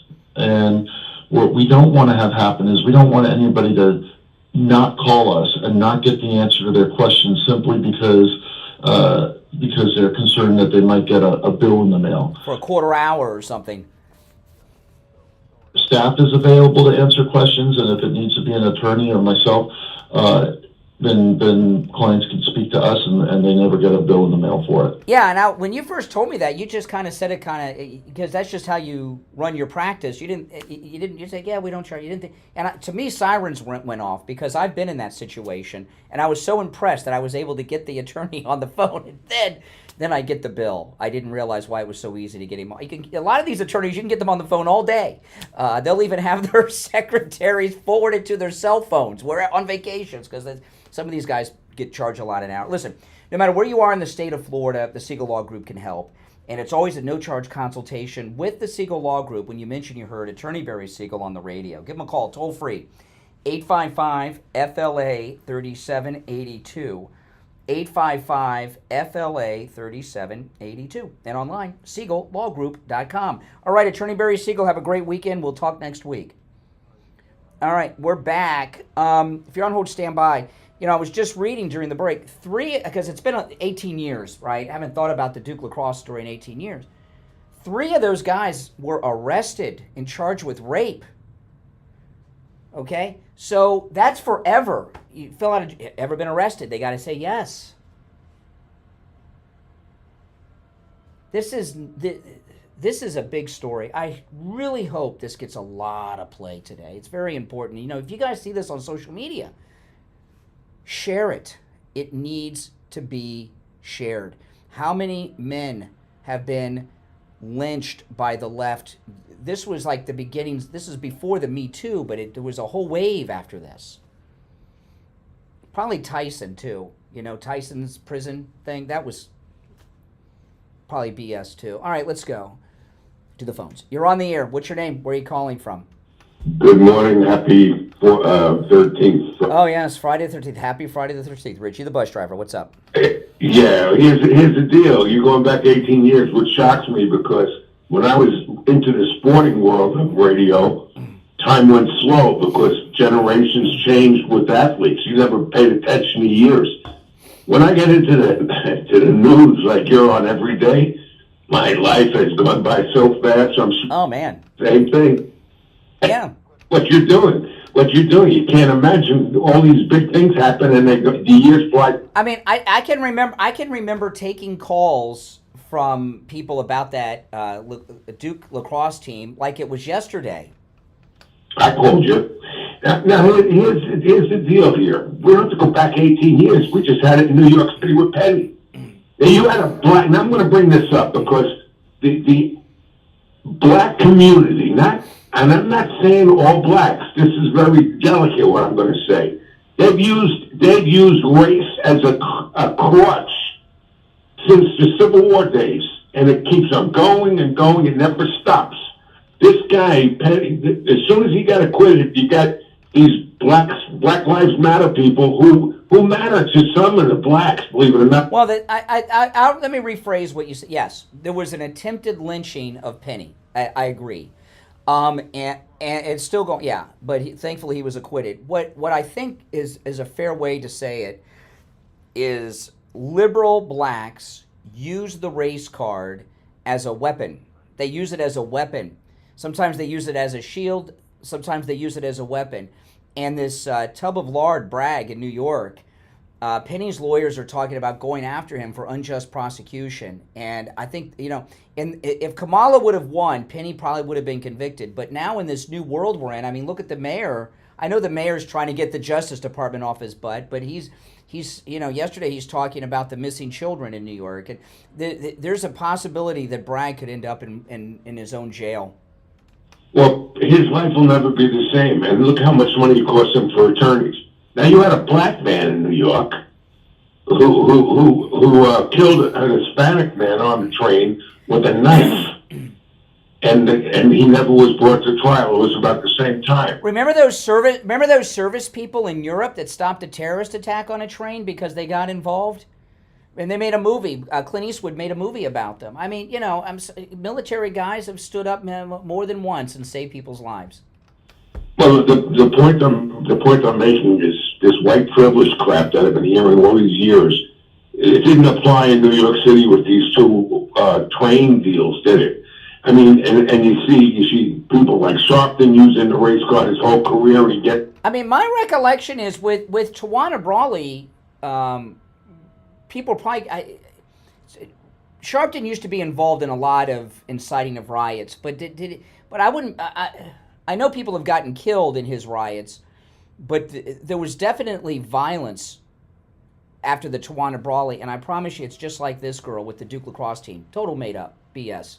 Total made up.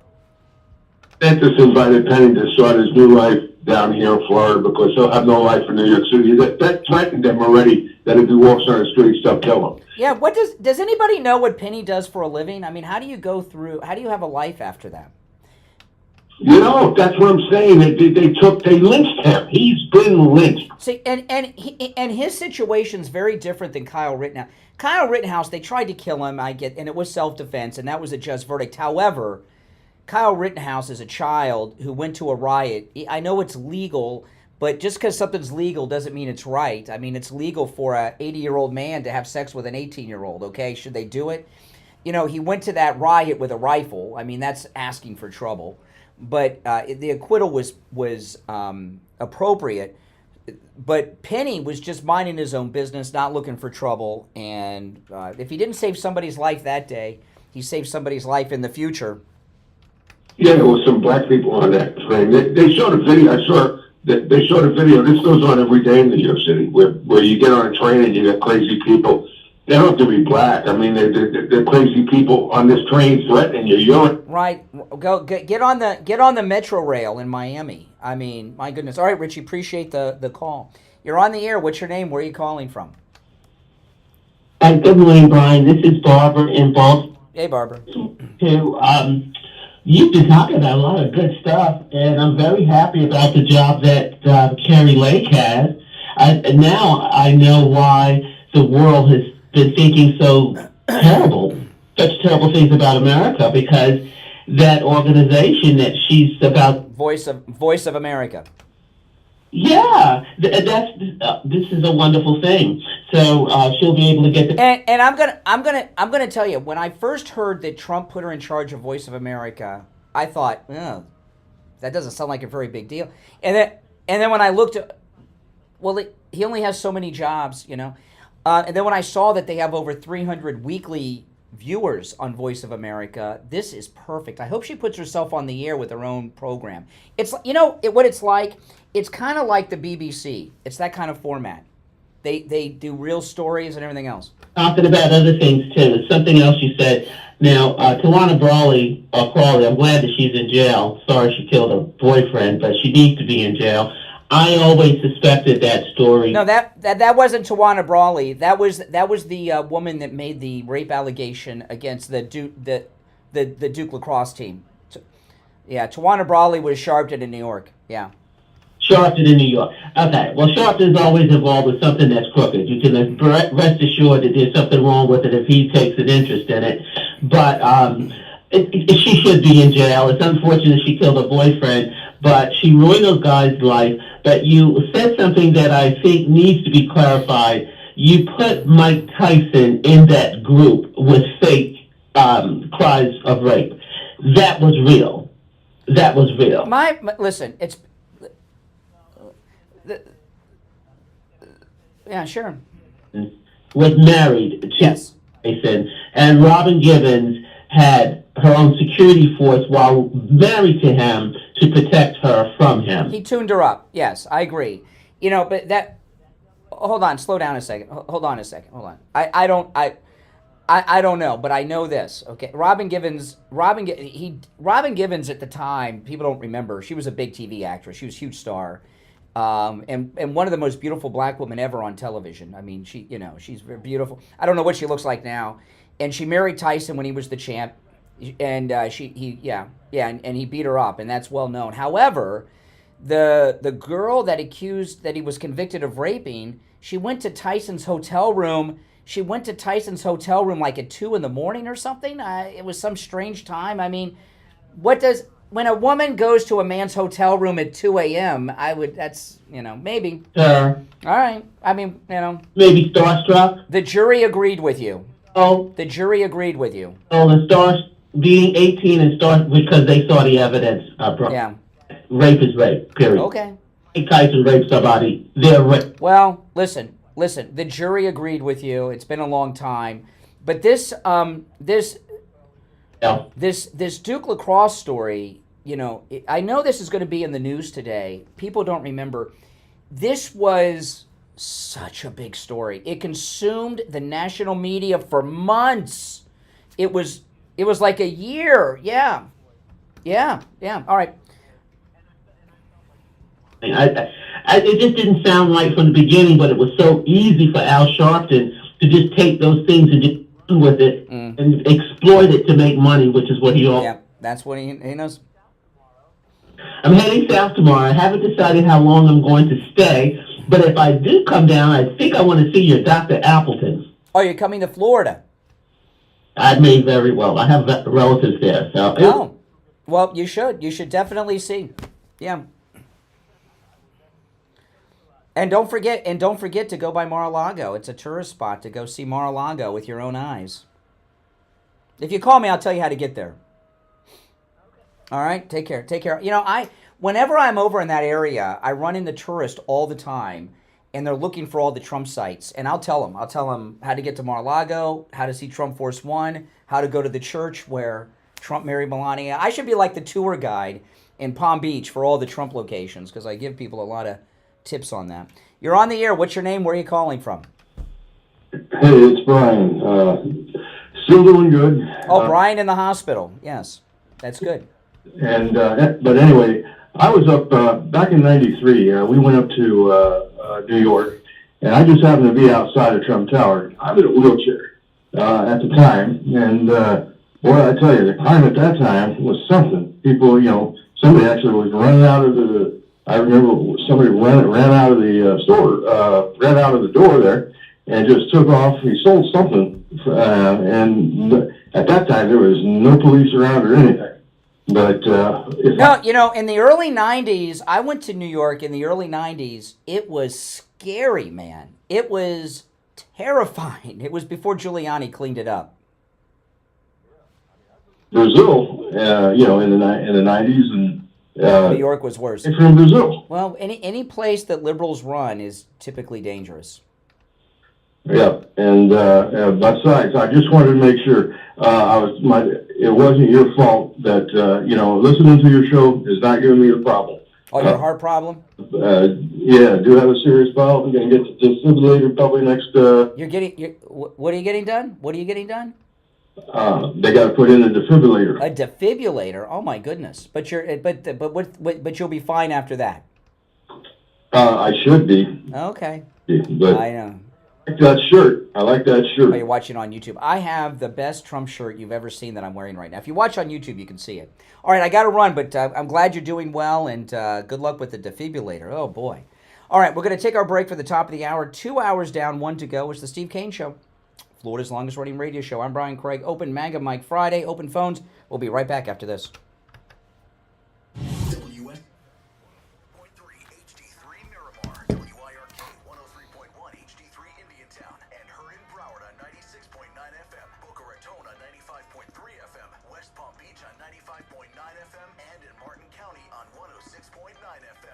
Programming paid for by Vic Canales Media Group.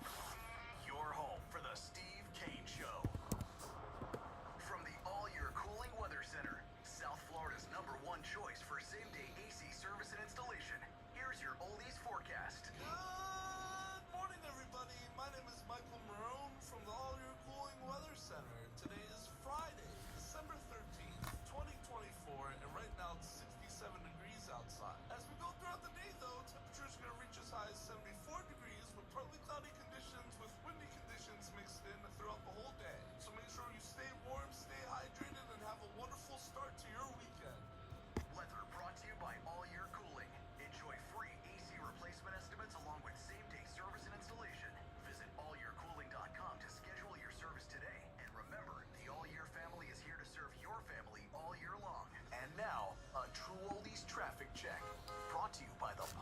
Kennel Club. This morning in the Palm Beaches, the major expressways are still crash-free, but we're seeing slow traffic start to form on the Turnpike passing Lake Worth Road and Boynton Beach Boulevard, also on 95 passing Lantana.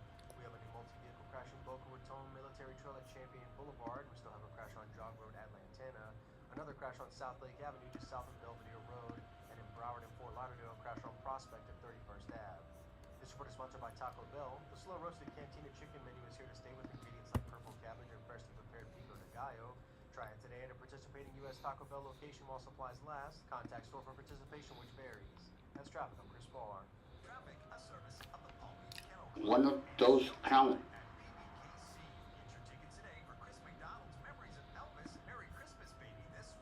Benny Thompson of Mississippi. He chaired the January 6th Select Committee. Congressman, thanks so much for joining us. First of all, can we get your reaction to Trump's comments that these January 6th pardons will apparently come right after he's sworn into office? He's saying within the first hour, maybe minutes. Well, that's so unfortunate, Jim. As you know, what America and the whole world saw with their own eyes. You saw people breaking into the United States Capitol. You saw law enforcement being assaulted.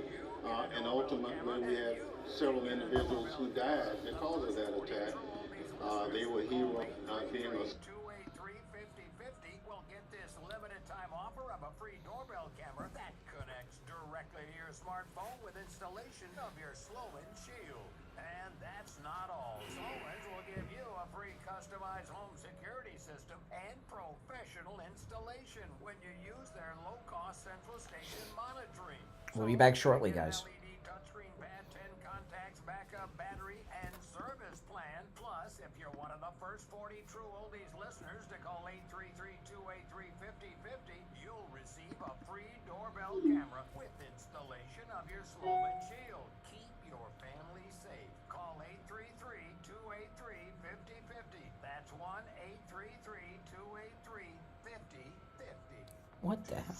Wow. I did until I went to Lighthouse Medical Center in Pompano. Numbness, pain, burning, tingling in my hands and feet, muscle weakness, loss of balance, muscle twitching have all but disappeared. Yep. Say goodbye to your neuropathy symptoms. Call Lighthouse Medical Center for a free consultation. 754-222-6642.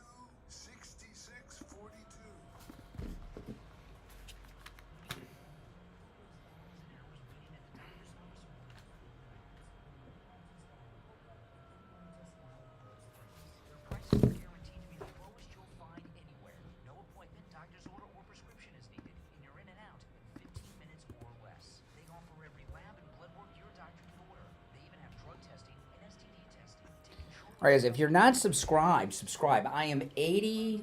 Let me see where I'm at. Let me check. I am 180 subscribers away from 90. 180 subscribers away from 90,000. So if you're not subscribed, please subscribe.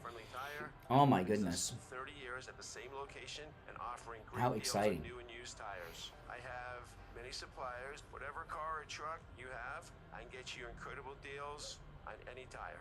I also do tire repairs. Oh my at goodness, very I low can't prices. believe it. I remember when I was first starting, and I remember when I had 236 subs, and I'm like, wow. On new and used tires. Again, my number is 954-977. Less than 200 away from 90. On the air since 1977. It's the Steve Kane Show. All right, welcome back, one and all. I'm Brian. It's the Steve Kane Show, Florida's longest-running radio show. You know, there's such a...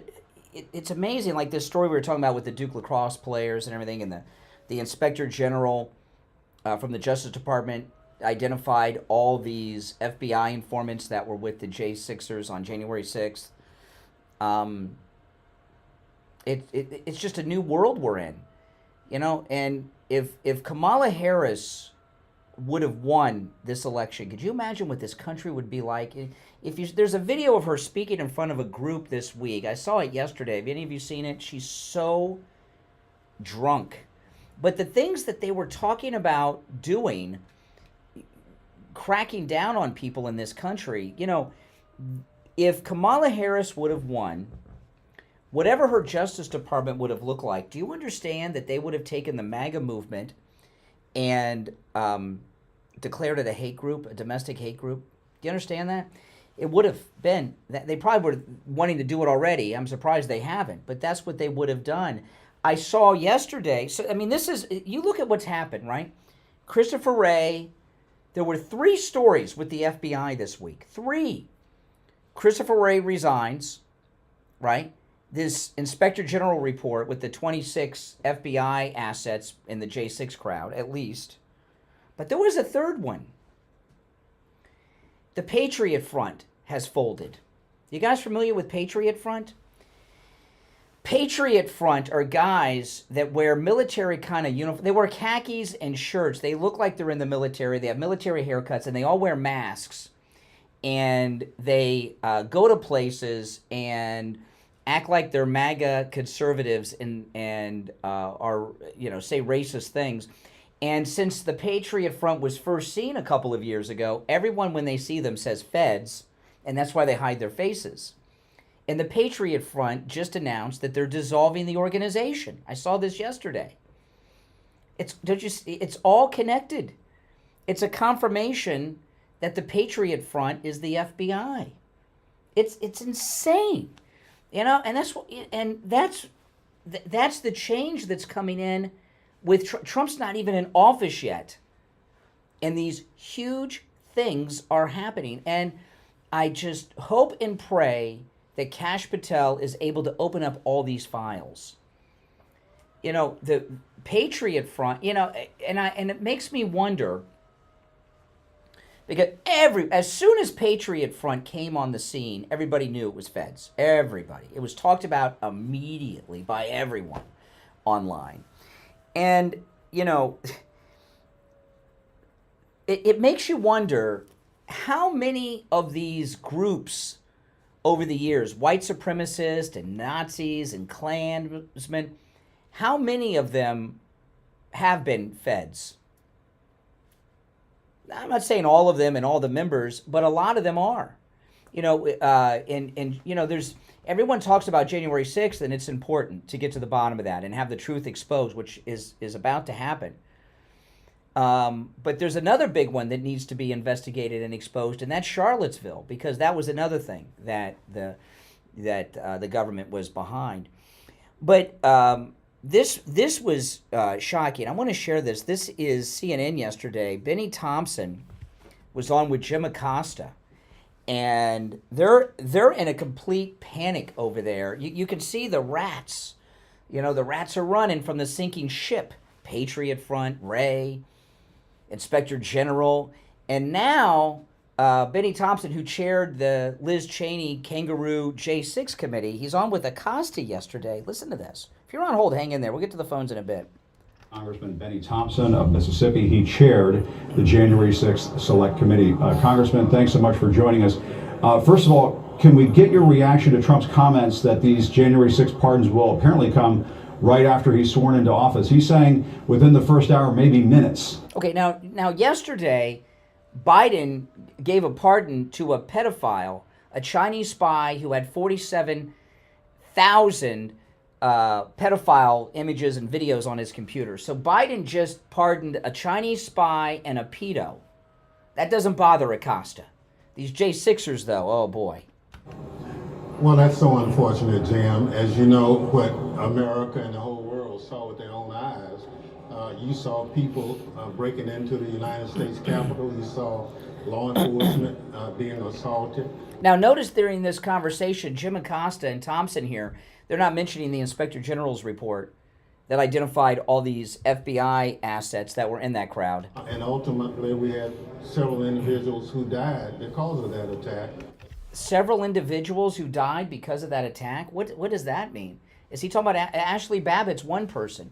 One person died that day, Ashley Babbitt, and she was shot dead and murdered by that Capitol Police officer. And there's video of Ashley Babbitt right before she was murdered. She was trying to stop what was happening. There's video of her. Have you seen it? She goes up to 2 Capitol Police officers in uniform in that little hallway section where she was going to be murdered, and a few minutes later trying to get them to stop these guys from breaking through the door. And then she was murdered. And they have this false, and when they say, well, people that were there died later, anytime you have a large group of people, there are going to be people who die in that group. I mean, you ever go to a Dolphin game, right? If it's sold out, how many people in that group over the next few weeks will be dead? The chances are, if you go to a Dolphin game or a concert, maybe not a Taylor Swift concert because everyone's so young, but if you go to a Dolphin game or, a concert, within a few weeks, a handful of people that were there very well could end up dead from all kinds of things. Natural causes, health issues, car accidents. And you wouldn't say, well, something happened there at the game. You have a group as large as people that were at the Capitol that day.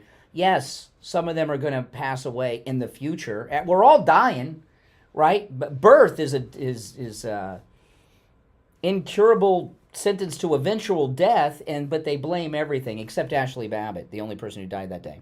And now all of a sudden, the incoming president is talking about pardoning them, and they were heroes and patriots, and that's just not who we are as a country. And I wish he would rethink it, but obviously he's already gone public to say that he would. And as I mentioned over the weekend, Trump was talking about the January 6th committee that you used to lead. Let's play some of what he had to say.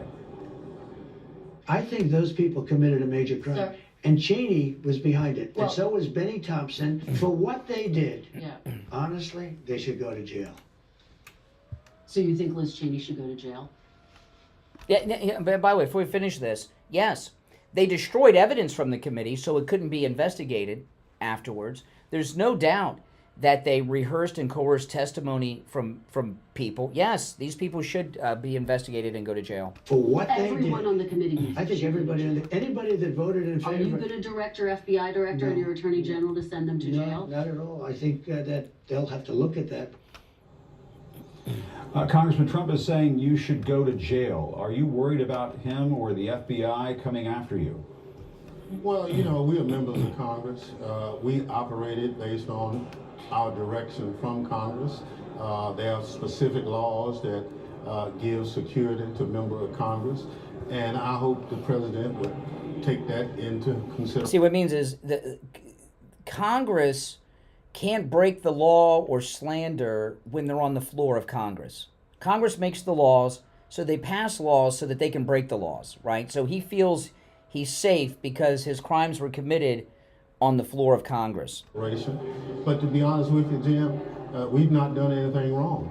What we did was, in fact, what the law prescribed, what the resolution we were given, and we were comfortable with our report. There's nothing that we omitted in the report or anything like that. So being in disagreement with a person is not a reason to lock them up. This is the house where we debate issues, where we debate laws. Sometimes you're right, sometimes you're wrong.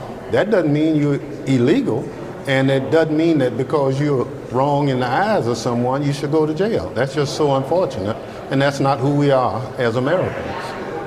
And Congressman, apparently the White House is discussing preemptive pardons for people who may be targeted by Trump when he gets back in office. Do you want the president to offer some kind of pardon to you?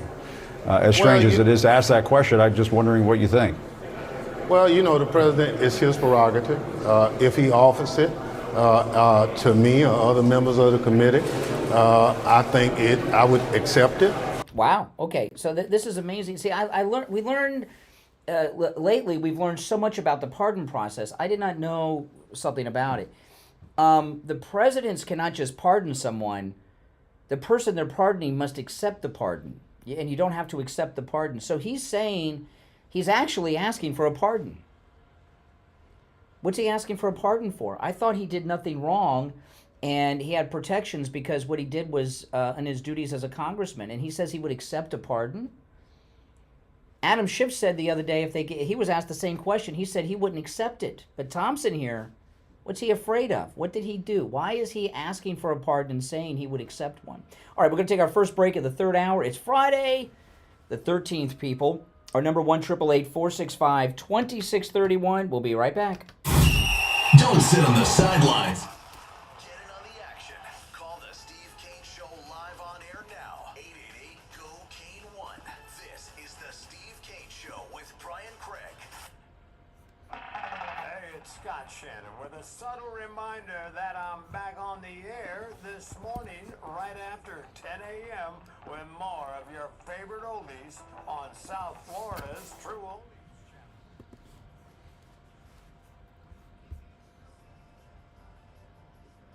Oh, there was a story I'm looking for, and I can't find it.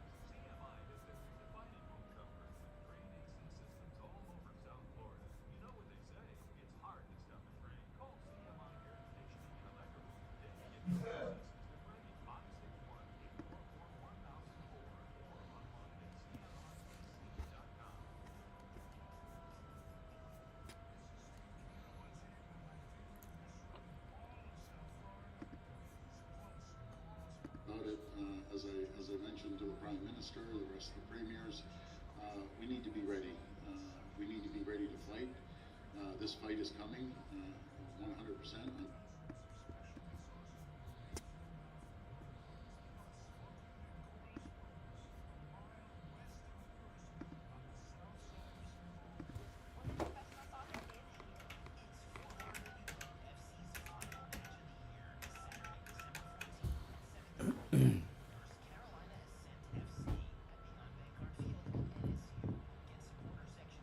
Hey, hold on.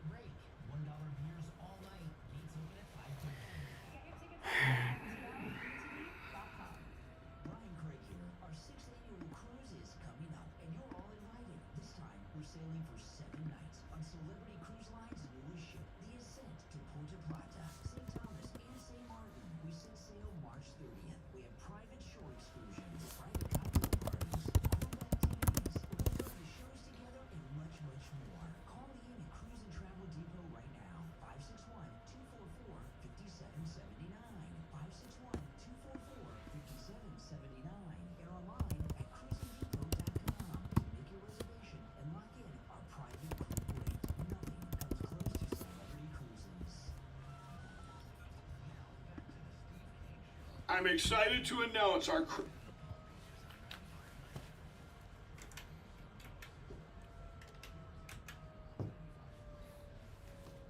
on 96.9 FM and anywhere in the world at True Oldies.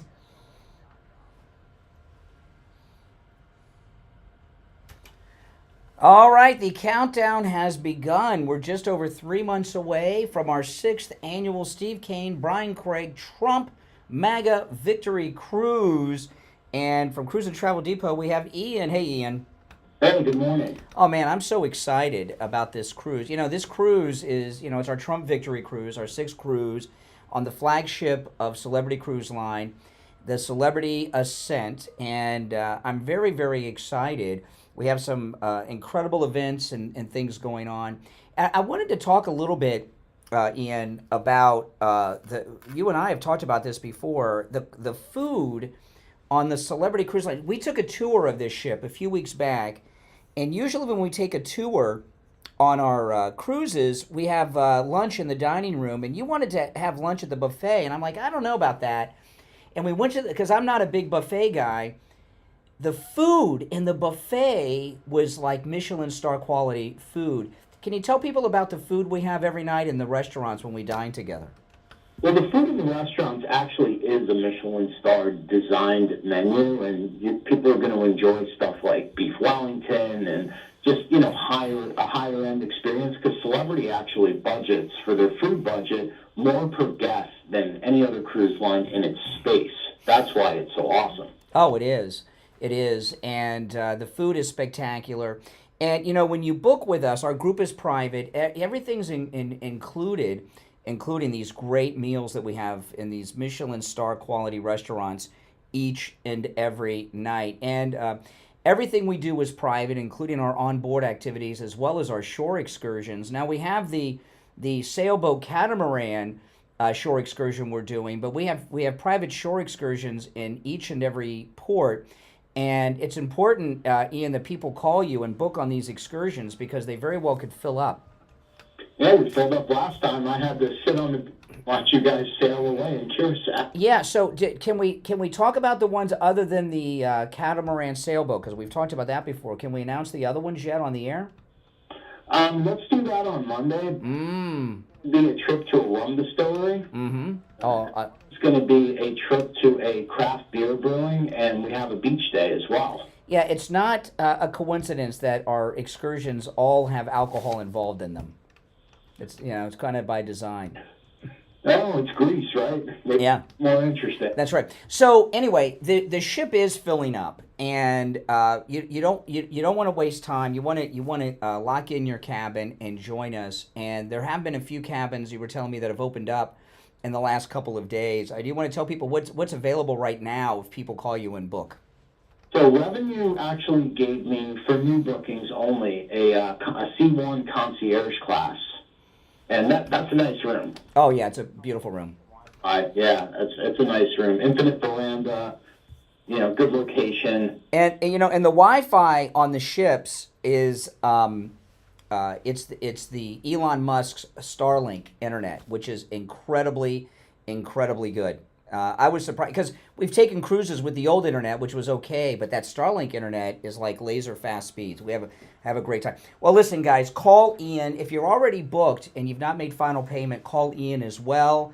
And if you want to book on those shore excursions that Ian doesn't want to talk about until Monday, call him today and get booked on them, okay? Ian's number, and join us, guys. We're going to have a great time. It's a great MAGA group. You're going to love it. 561-244-5779. 561-244-5779. All right, Ian, we'll talk soon. All right, take care. Yeah, I love these cruises. It's my yearly vacation. All right, let's go back to the phones. 888-465-2631. You're on the air. What's your name? Where are you calling from? Good morning. Yep, you're on the air. Oh, okay.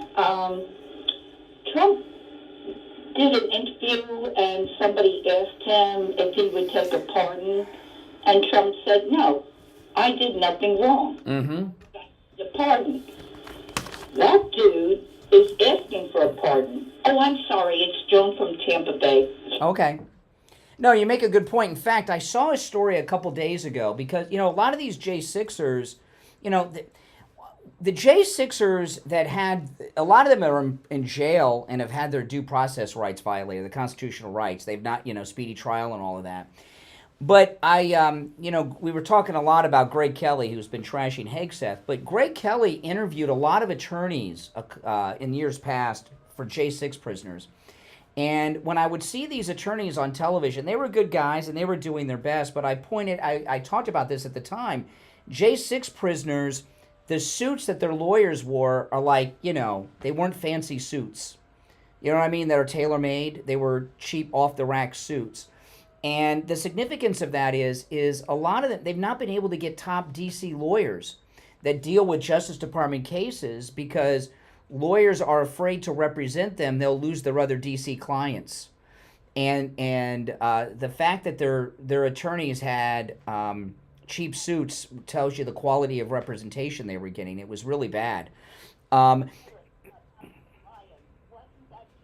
Like the head of the J6 committee that said the pardon? Yeah. So anyway, there was a story a couple days ago.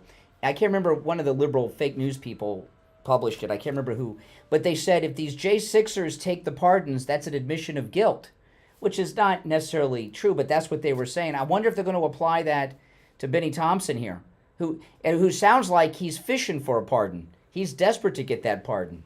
What did he do that he's afraid of? Yeah, no, I would agree in his case, It's an admission of guilt.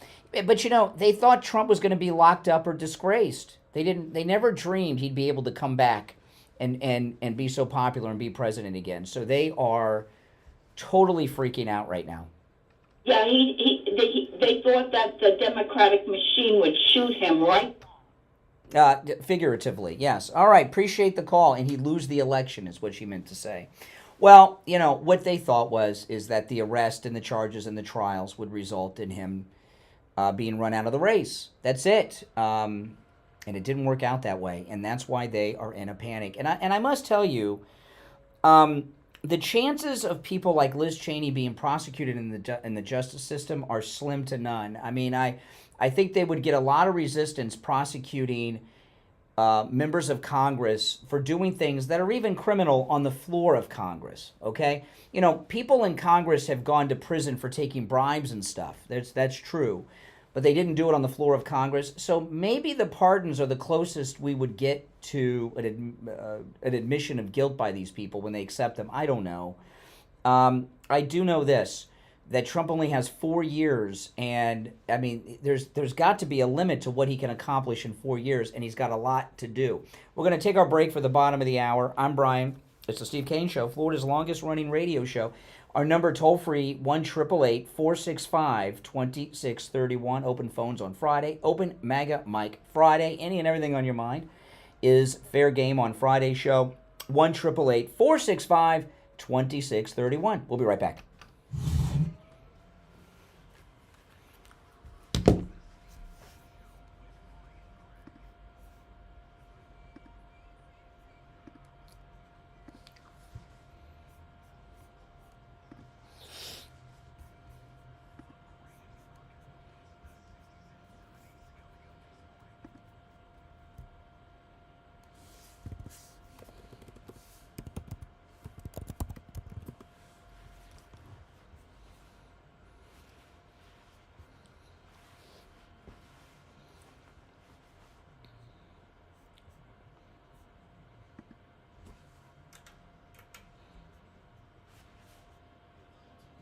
Reach as high as 74 degrees with partly cloudy conditions with windy conditions mixed in throughout the whole day. So make sure you stay warm, stay hydrated, and have a wonderful start to your weekend.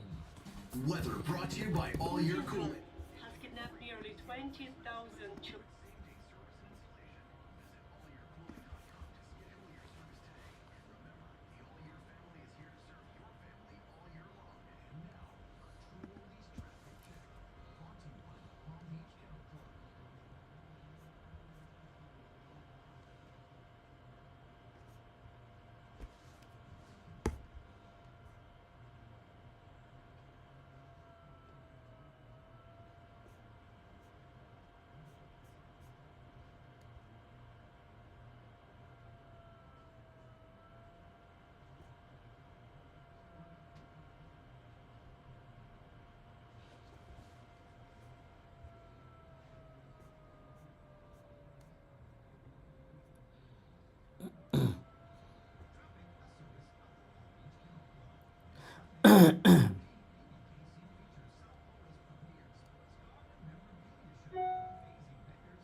We'll be back shortly, guys.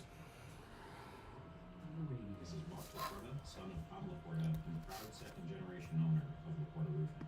As a military veteran who served in the Army after 9/11, I brought the same dedication and discipline to our family business. At LaPorta Roofing, we've been serving our community for nearly 4 decades, and we're committed to continuing that legacy of excellence. Our team specializes in all types of roofing systems, from shingles to tile, steel, metal, and flat roofs. We're the go-to experts for single-family homes, HOA communities, and condo associations. If you're on hold, hang in there. Unwavering commitment to customer satisfaction. I've personally implemented systems to ensure you receive the best in customer service and workmanship. Don't miss out on our limited time offer for a free roof inspection. Call us now at 954-604-4602 or visit us at LaPortaRoofing.com. Trust the experts who have been protecting homes like yours for generations. Again, that number is 954-604-4602. Hi everyone, this is Rocky from Angel Water. Do you have toxins in your water? Yes, you do. You have things like hexavalent chromium, chlorate, ammonia, high amounts of chlorine, and a lot more. This is what you're drinking and bathing in. We at Angel Water can fix this problem. Do you ladies want softer hair so that you don't have to use conditioner anymore? We can give that to you. Do you want softer skin? Do you want your water-based appliances to last longer? I got a haircut yesterday, guys. So at the same time saving you a ton of money. Let me show you how. I, Rocky, will come out to your house personally and test your water for free and make recommendations. When I get my hair cut, I usually take the MAGA scooter. It's right down the street from my house, and that's the only time I don't wear a helmet. I ride home after a haircut, so any loose hair gets blown off of me. So give Angel Water a call at 561-899-6585. That's Angel Water at 561-899-6585.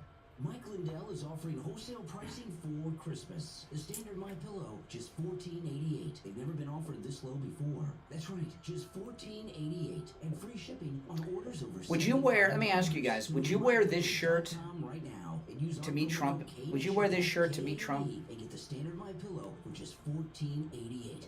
I think he'd like this shirt. What do you think? 1-800-716-48. I would not wear jeans and Vans. I'd wear nicer pants and shoes. Yeah, you think Trump would like this shirt?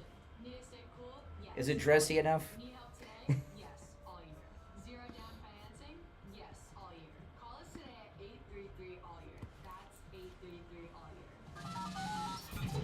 Now, back to the Steve Kane Show with Brian Craig, celebrating 47 years on the air. All right, we are back. Calls on hold, stand by. 34 minutes after the hour. I'm Brian. It's the Steve Kane Show.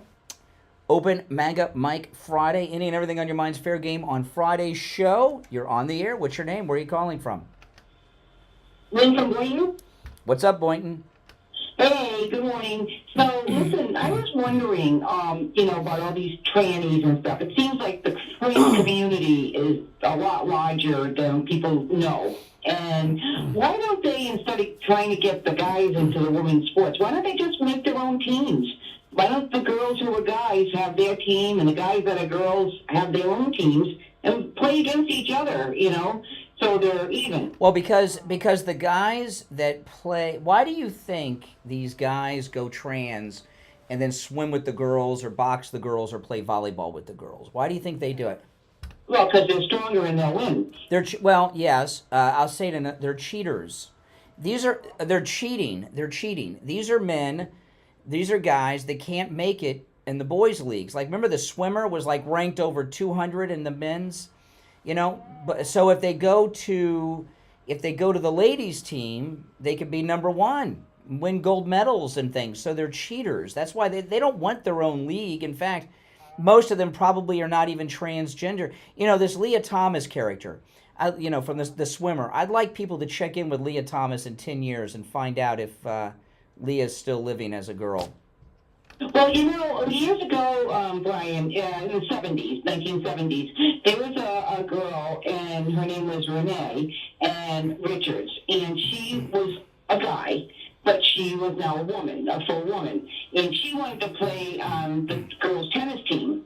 And I know Billie Jean King, of course, was really into all of that stuff then, and she fought and fought and fought. So they said, "No way are you going to do that." So she didn't get on those sport teams, but she ended up being one of the best ophthalmologists for for the movie stars. She went into a whole other career. Oh, became an eye doctor. Yeah, but like a real specialty eye doctor. Mm-hmm. And she is still alive, and she's in her 90s now. Well, see that's a different thing, and I'll tell you why that's different. Back then, it wasn't cool and in vogue to be transvestite and stuff. Okay, it's like a lot of times I talk.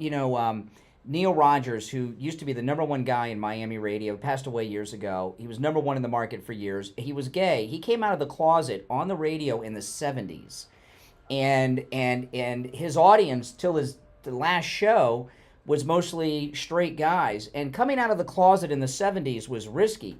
People coming out of the closet as gay or trans now isn't risky. In fact, the risk is if you come out of the closet as straight. Seriously, it's not a joke. So somebody that said in the 70s that they were transgender, which I don't think people said. I think they said they were transvestites, probably. Okay, they and wanted to play with the girls. That wouldn't be these cheaters like you've got now going on. That's a whole. My guess would be that's a totally different thing. Okay, and also I wanted to tell you, Brian, 6 or 7 months ago when you had to say goodbye to your puppy. Oh, yes. And we just said goodbye to our 19-year-old. Oh. And he was really on his last legs. We wished he could have passed away at home, but we did have to bring him in at the last minute. But he was 19. We got him as an abused 8-year-old dog, and so he had a good life with us and everything. But I want people to know that it's okay to cry. It's okay to cry at the veterinarians. It's okay to cry about it and make your emotions known. When my dog, my last dog, Nina, she was 17 and we had to put her down. It's the oldest dog I've ever had. I had one we had to put down that was 16 once.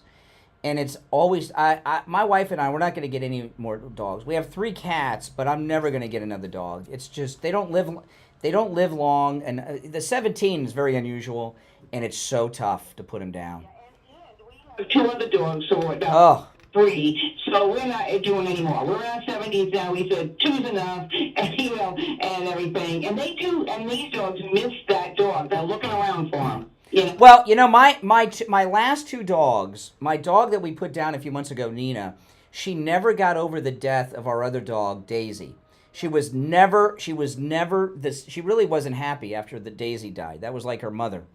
You know what I mean? In her mind, and they just were pals, and it's just awful. It's just tough. It never gets easy. I've put down so many dogs in my life because I've had a lot of them. It gets harder, really. And they're all different. That's why they're all different personalities. So it's not like just a dog, Yeah, I know. All right, I appreciate the call. All right, take care. But 17, I mean, that was really. Oh my goodness.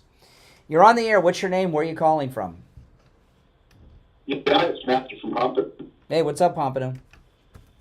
Hey, how are you? So I'm calling. I bet you probably never had a call maybe like this before, where I'm calling to say that I think I may have been quite wrong. I'm happy to have been wrong about Pete Hegseth.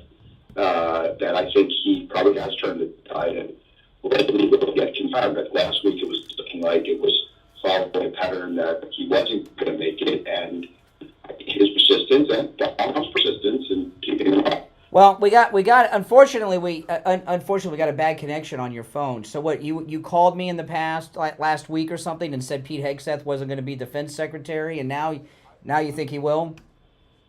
I called last week thinking that the narrative was developing that he wasn't going to make it, that it was building up against him, and I think he's a very good reformer, and it would be very good if he gets in. But it didn't look like he was going to, and I think... Well, the reason let me tell you why. I'm going to let you go because your phone's cutting out, but I appreciate the call. Pete Hegseth, I opened the show with there's a big story on Pete. I opened the show with 6 with it, and I think I should review it because there was a big happening with Pete that happened in the last couple of days, and I'm going to end the show with where I began because it's a big story. But Pete Hegseth yesterday, he was being questioned by reporters. Let me play this for you. Do you believe that gay people should be allowed to serve in the military? Yes. You said, can you just respond to the CNN report this morning? It was highlighting some of your previous comments saying I don't feel the need to respond to CNN. Okay, so he said that's Pete Hegseth. He says, I don't feel the need to respond to CNN. See, Pete Hegseth has weathered this storm and is going to be the Secretary of Defense because, like President Trump, he didn't cave. You know, I've told you guys so many times, okay, so many times that you don't remember what it was like before Trump. Before Trump, the media and Democrats would go after Republicans on false allegations like they've done with Pete, and they would always cave. And they would cave quick. Like if it started on a Monday, by Friday, they were having a press conference. It was over. And what Trump has done is gotten these guys to stand up to these people against their lies and slanders. And what the media was about to do, Pete Hegseth made well, there was two things that happened. Why he's being confirmed. One of them is Joni Ernst just got petrified that she only has 2 years left till she's up for re-election, and she got petrified that she was going to be thrown out of office, primaried out, really. That was part of it. But Pete Hegseth has stood up against these slanders, and there was a big one that he just exposed this week that was beautiful. Well, first off, when they came after him with that false accusation that woman made from him, against him with the police, he stood up against it and exposed her, and even said that she's released. There's no NDA. She could talk. And he weathered that. They totally dropped that, if you notice. Why? Because he didn't run. But what happened this week is the media, the liberal fake news media, were going to run a story that Pete Hegseth had lied when he has said in the past that he was admitted to West Point but didn't go. He went to one of the Ivy Leagues. I can't remember which one. It's not important. And they were going to, and West Point would not provide proof that he was accepted to West Point. Well, and they were going to run with this story. It was going to be in one of their liberal things, ProPublica, which is a left-wing group. They were going to run with this story, ProPublica, and then CNN and the New York Times and the Washington Post and all the rest were going to pick it up. And their plan was to drop this story yesterday or today and have a week accusing him of stolen valor. And West Point would not produce any documents showing that he had been accepted to West Point. Well, Pete Hegseth had the letter. He kept the original letter. He took a screenshot and put it on X and killed the story and stopped it. It was absolutely amazing. And then after Pete Hegseth produced it was his acceptance letter from West Point. Okay, I posted it on X. If you follow me, or you can go to Pete Hegseth's X, it's there. And as soon as he posted that acceptance letter from West Point on X, West Point just miraculously came up with their records and that he was accepted, which they were not doing before. This is amazing. You know, the Republicans always before Trump caved, begged for forgiveness, and caved, and were humiliated, and ran away, and withdrew their names, and dropped out, and did all these things. But this new era where they stand up to the press is beautiful, and it's amazing. So Pete Hegseth, I was pretty confident he was going to make it.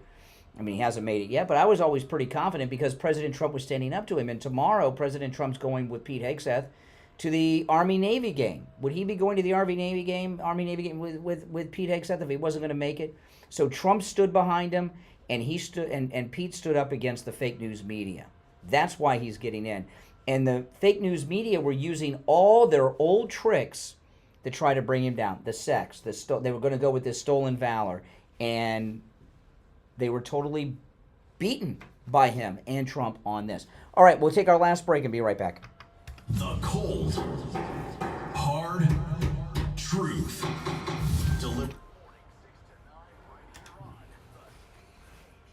All right, and it's time for the final gold and precious metals report of the week from the offices of William Youngerman Incorporated in Boca. We have William Youngerman. William Youngerman, good morning.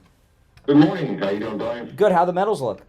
Metals looking good. They're down, giving us a great buying opportunity over the last 2 days. Yesterday, down $37.50 on gold, closing out the day at $2,680.30 after trading in a range of $26.71 to $27.27. Silver closed down 92 cents at $30.92 the ounce.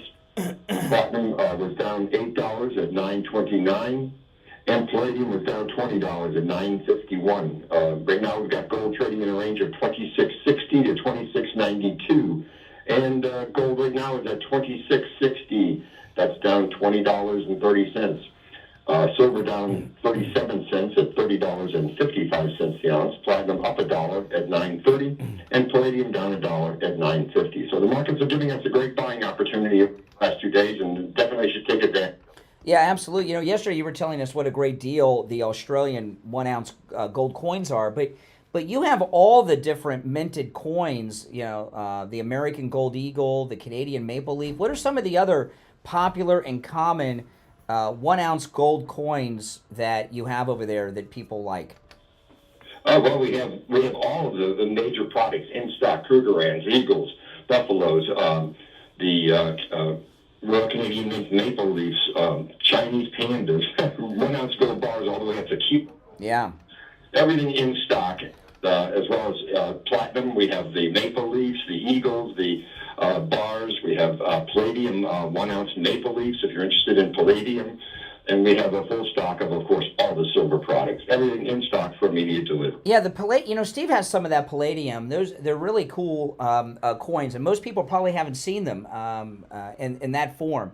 All right, listen. William Eggman opens up at 10. You can stop in. His address: 150 East Palmetto Park Road in Boca, on the first floor of the Bank of America building, just east of US 1 Federal Highway on the south side of Palmetto Park Road.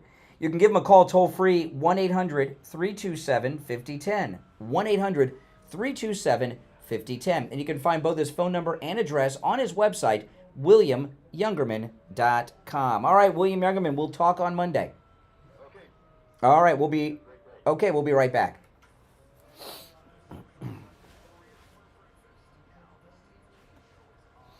All righty, we are back. I'm Brian. It's the Steve Kane Show, Florida's longest-running radio show. You're on the air. What's your name? Where are you calling from? Brian from Buford. Hey, Brian. What's up? Hey, Brian. How are you? You know, I think Pete is absolutely correct. He doesn't have to respond to CNN because nobody is watching CNN. This morning on my first thing on my iPhone, I see the Food Network. The Food Network has more people watching that than CNN now. Yeah. It's amazing. The total collapse. They won't come back from this. I don't know what's going. Well, I mean, if you've noticed, even with us, we're not hearing from as many liberal callers as we used to, and there's a couple reasons. A lot of them were seminar callers. I tell you guys, they're like paid shills. They're seminar callers, but the left. Listen. We have these elections. We have winners. We lose. Sometimes we win. Sometimes they win. I've never seen the liberals go underground like this. And, you know, not only is CNN being beaten by the Food Network, but which is pretty bad, but boy, oh boy, but MSNBC's ratings have really tanked too. And it's like the liberals have they've given up. They feel totally defeated. Yeah, this is a total whipping. I mean, these it's embarrassing when they're posting stuff like that. But does anybody go to CNN for anything now? Well, the way you know, see, I believe CNN is a CIA front organization. I've talked about this a lot. Dana Bash's husband, that she gets the Bash names from, is top CIA guy. Anderson Cooper, CIA, and I think that they were able to get these bureaus around. CNN came up out of nowhere. And all of a sudden, they had bureaus in the far reaches of the earth. There's CIA stations, and they're out there promoting whatever the deep state wanted to do. And the way it used to work before Trump, that if CNN reported something, it was the gospel, okay? And CNN, like you heard that reporter with Pete Hegseth. Would you like to comment on the CNN report this morning that says you're a low-life scumbucket that should never, have a job doing anything? And he's like, it's not worthy. It wasn't that long ago, if CNN reported something, it was considered credible. And when Trump came up with this fake news descriptor for them, he is so good at, like I'll tell you, when I went to Mar-a-Lago, I got to meet at that cocktail party, and Trump was at. I made sure I got a haircut and I looked great because I didn't want to get a Trump nickname. Trump. I don't even. He is so good at branding people. And branding. It sticks. I mean, I would say his greatest talent is in the branding. He knows how to brand people and organizations and everything else. And when he started with that fake news, that was it. They were done.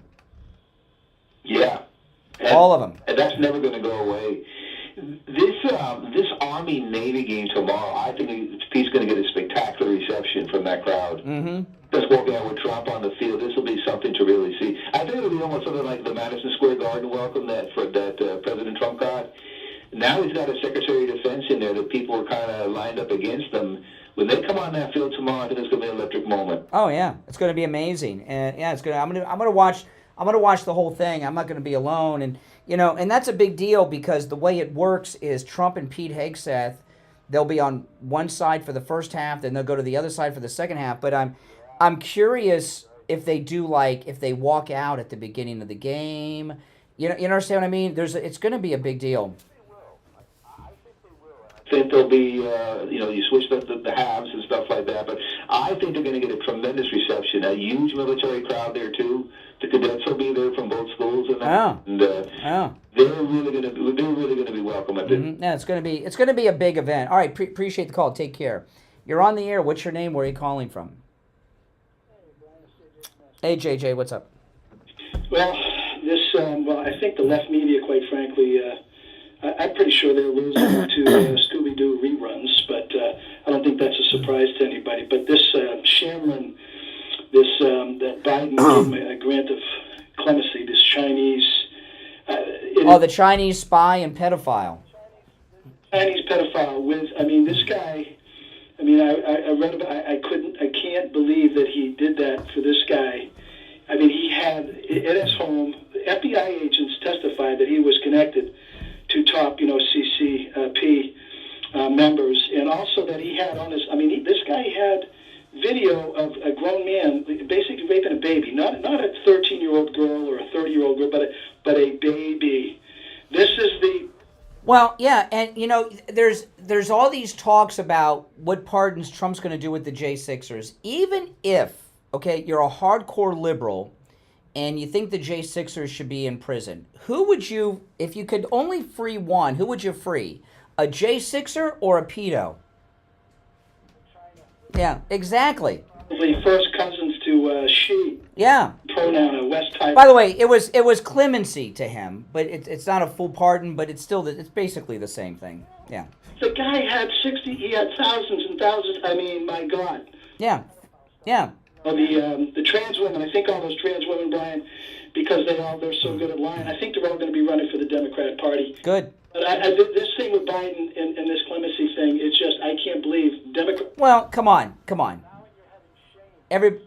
We know they got paid. There's no doubt he's selling pardons. Why would he pardon? And there's these big financial criminals that he pardoned. There's no way they're not getting paid. This is their last. Yeah. You got to say that slowly. These pardons are the last chance for Biden to get paid. Well, absolutely, and thank God he'll hopefully just be gone and stay gone. But this Patriot Front thing is just. Oh, I thought that was beautiful. That think about it. Chris Wray steps down. Right after that, we get the Inspector General with all the FBI agents, informants with the J6, and then Patriot Front dissolves. Like in a day, it all happened. A few weeks back, I don't know if it was before the election or after, but I just said, khaki sales are going to be going down. All these out of work or running for cover, because I would love to see that investigated. I would like to see all the J6 video gone through by normal people with an eye towards, crime. This is going to be the biggest 4 years, the busiest 4. All right, appreciate the call. Have a great weekend. You're on the air. What's your name? Where are you calling from? Oh, there we go. Oh, by the way, I want to tell you guys about Sloman's and their free doorbell camera offer. If you've not taken advantage of this, do it. And, it's Christmas shopping season. This makes a great gift for Christmas. You can get this doorbell camera for yourself, for your home, for your spouse, for your own family, but you can also get the Sloman system as a gift to mom, to dad, your adult children. That's right. It makes a great gift, and it gives you peace of mind knowing that your kids or mom and dad have this great security system. It's a free doorbell camera that connects directly to your cell phone with the installation of your Sloman Shield. Sloman's is also going to give you a free customized home security system and professional installation when you use their low-cost central station monitoring. They're going to give you an LED touchscreen, a motion detector, 10 contacts for the doors and windows, a lifetime warranty, a backup battery, and a free doorbell camera with the installation of your Sloman Shield. Give them a call, toll-free, 1-833-283-5050. 1-833-283-5050. That's 1-833-283-5050. All right, so as we're ending up the week here, a couple things. I saw a beautiful story with what's going on with Canada. Doug Ford, who's the surviving big brother of that crackhead Ford. Remember him? The Canadian mayor. Was he the mayor of Toronto? And he was a total crackhead. This is the brother. He's the premier of Ontario. And, you know, these Canadians, they don't understand that they've been on the coattails of the United States through their entire country's existence, okay? And they've had it good for too long. And Trump, of course, has been challenging them. And one thing that interview that Trump did on Meet the Press last week, out of everything he said, what blew my mind is how much foreign aid we're giving to Canada. Canada is a first world country. They're the closest country in the world to us. Why are we giving them foreign aid? Right? I mean, this is nuts. So Trump started this thing with Trudeau, and Doug Ford, who's the premier of Ontario, which is like the governor, he's threatening to cut off fuel to the United States if Trump follows through on the tariffs on Canada. Well, let me tell you something. We don't need any oil from Canada. The United States has more oil than any other country in the world. The only reason we import oil from Canada is because the Democrats in this country don't let us drill for our own oil. And if these losers in Canada, like Doug Ford, what's Doug Ford angling for? To be prime minister? I don't know what he's doing here. If Doug Ford or Trudeau think they're going to win against Trump, bring it on. I hope that they do cut off oil flowing into the United States. I really do. It's about time Canada gets put in their place. I love it. You know, don't they have any of these people read The Art of the Deal? Do they watch what's going on here? President Trump, for 10 years, he's had the entire United States federal government, deep state, and Justice Department trying to destroy him and put him in jail. They've even tried to kill him a couple times. And look where he is right now. He's president of the United States again with the biggest mandate a president has had in almost 100 years. And he's getting everything done. They do not understand who they're dealing with because, like many here in Canada, they also have Trump derangement syndrome. All right, listen, that's all the time we have for the week. Oh, man, we'll be back on Monday at 6 a.m. It's pretty good calls today. I appreciate that. The open phones worked out well because people had good content. We didn't get any of the frozen pea discussions that we've had on some open phone Friday. So very good calls today. I do appreciate that.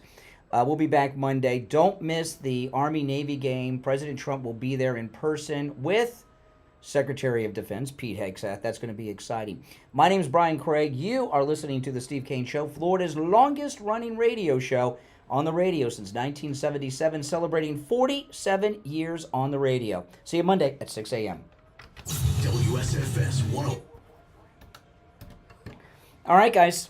Thanks for watching, guys. Blame Canada. Oh, my gosh. I haven't heard that in a while. That's right. Ever see Canadian Bacon with Alan Alda? Thanks for watching, everyone. If you're new, make sure you subscribe, all right? And if you're already subbed, do me the favor of liking the video. I'll see you next time. Thanks for watching.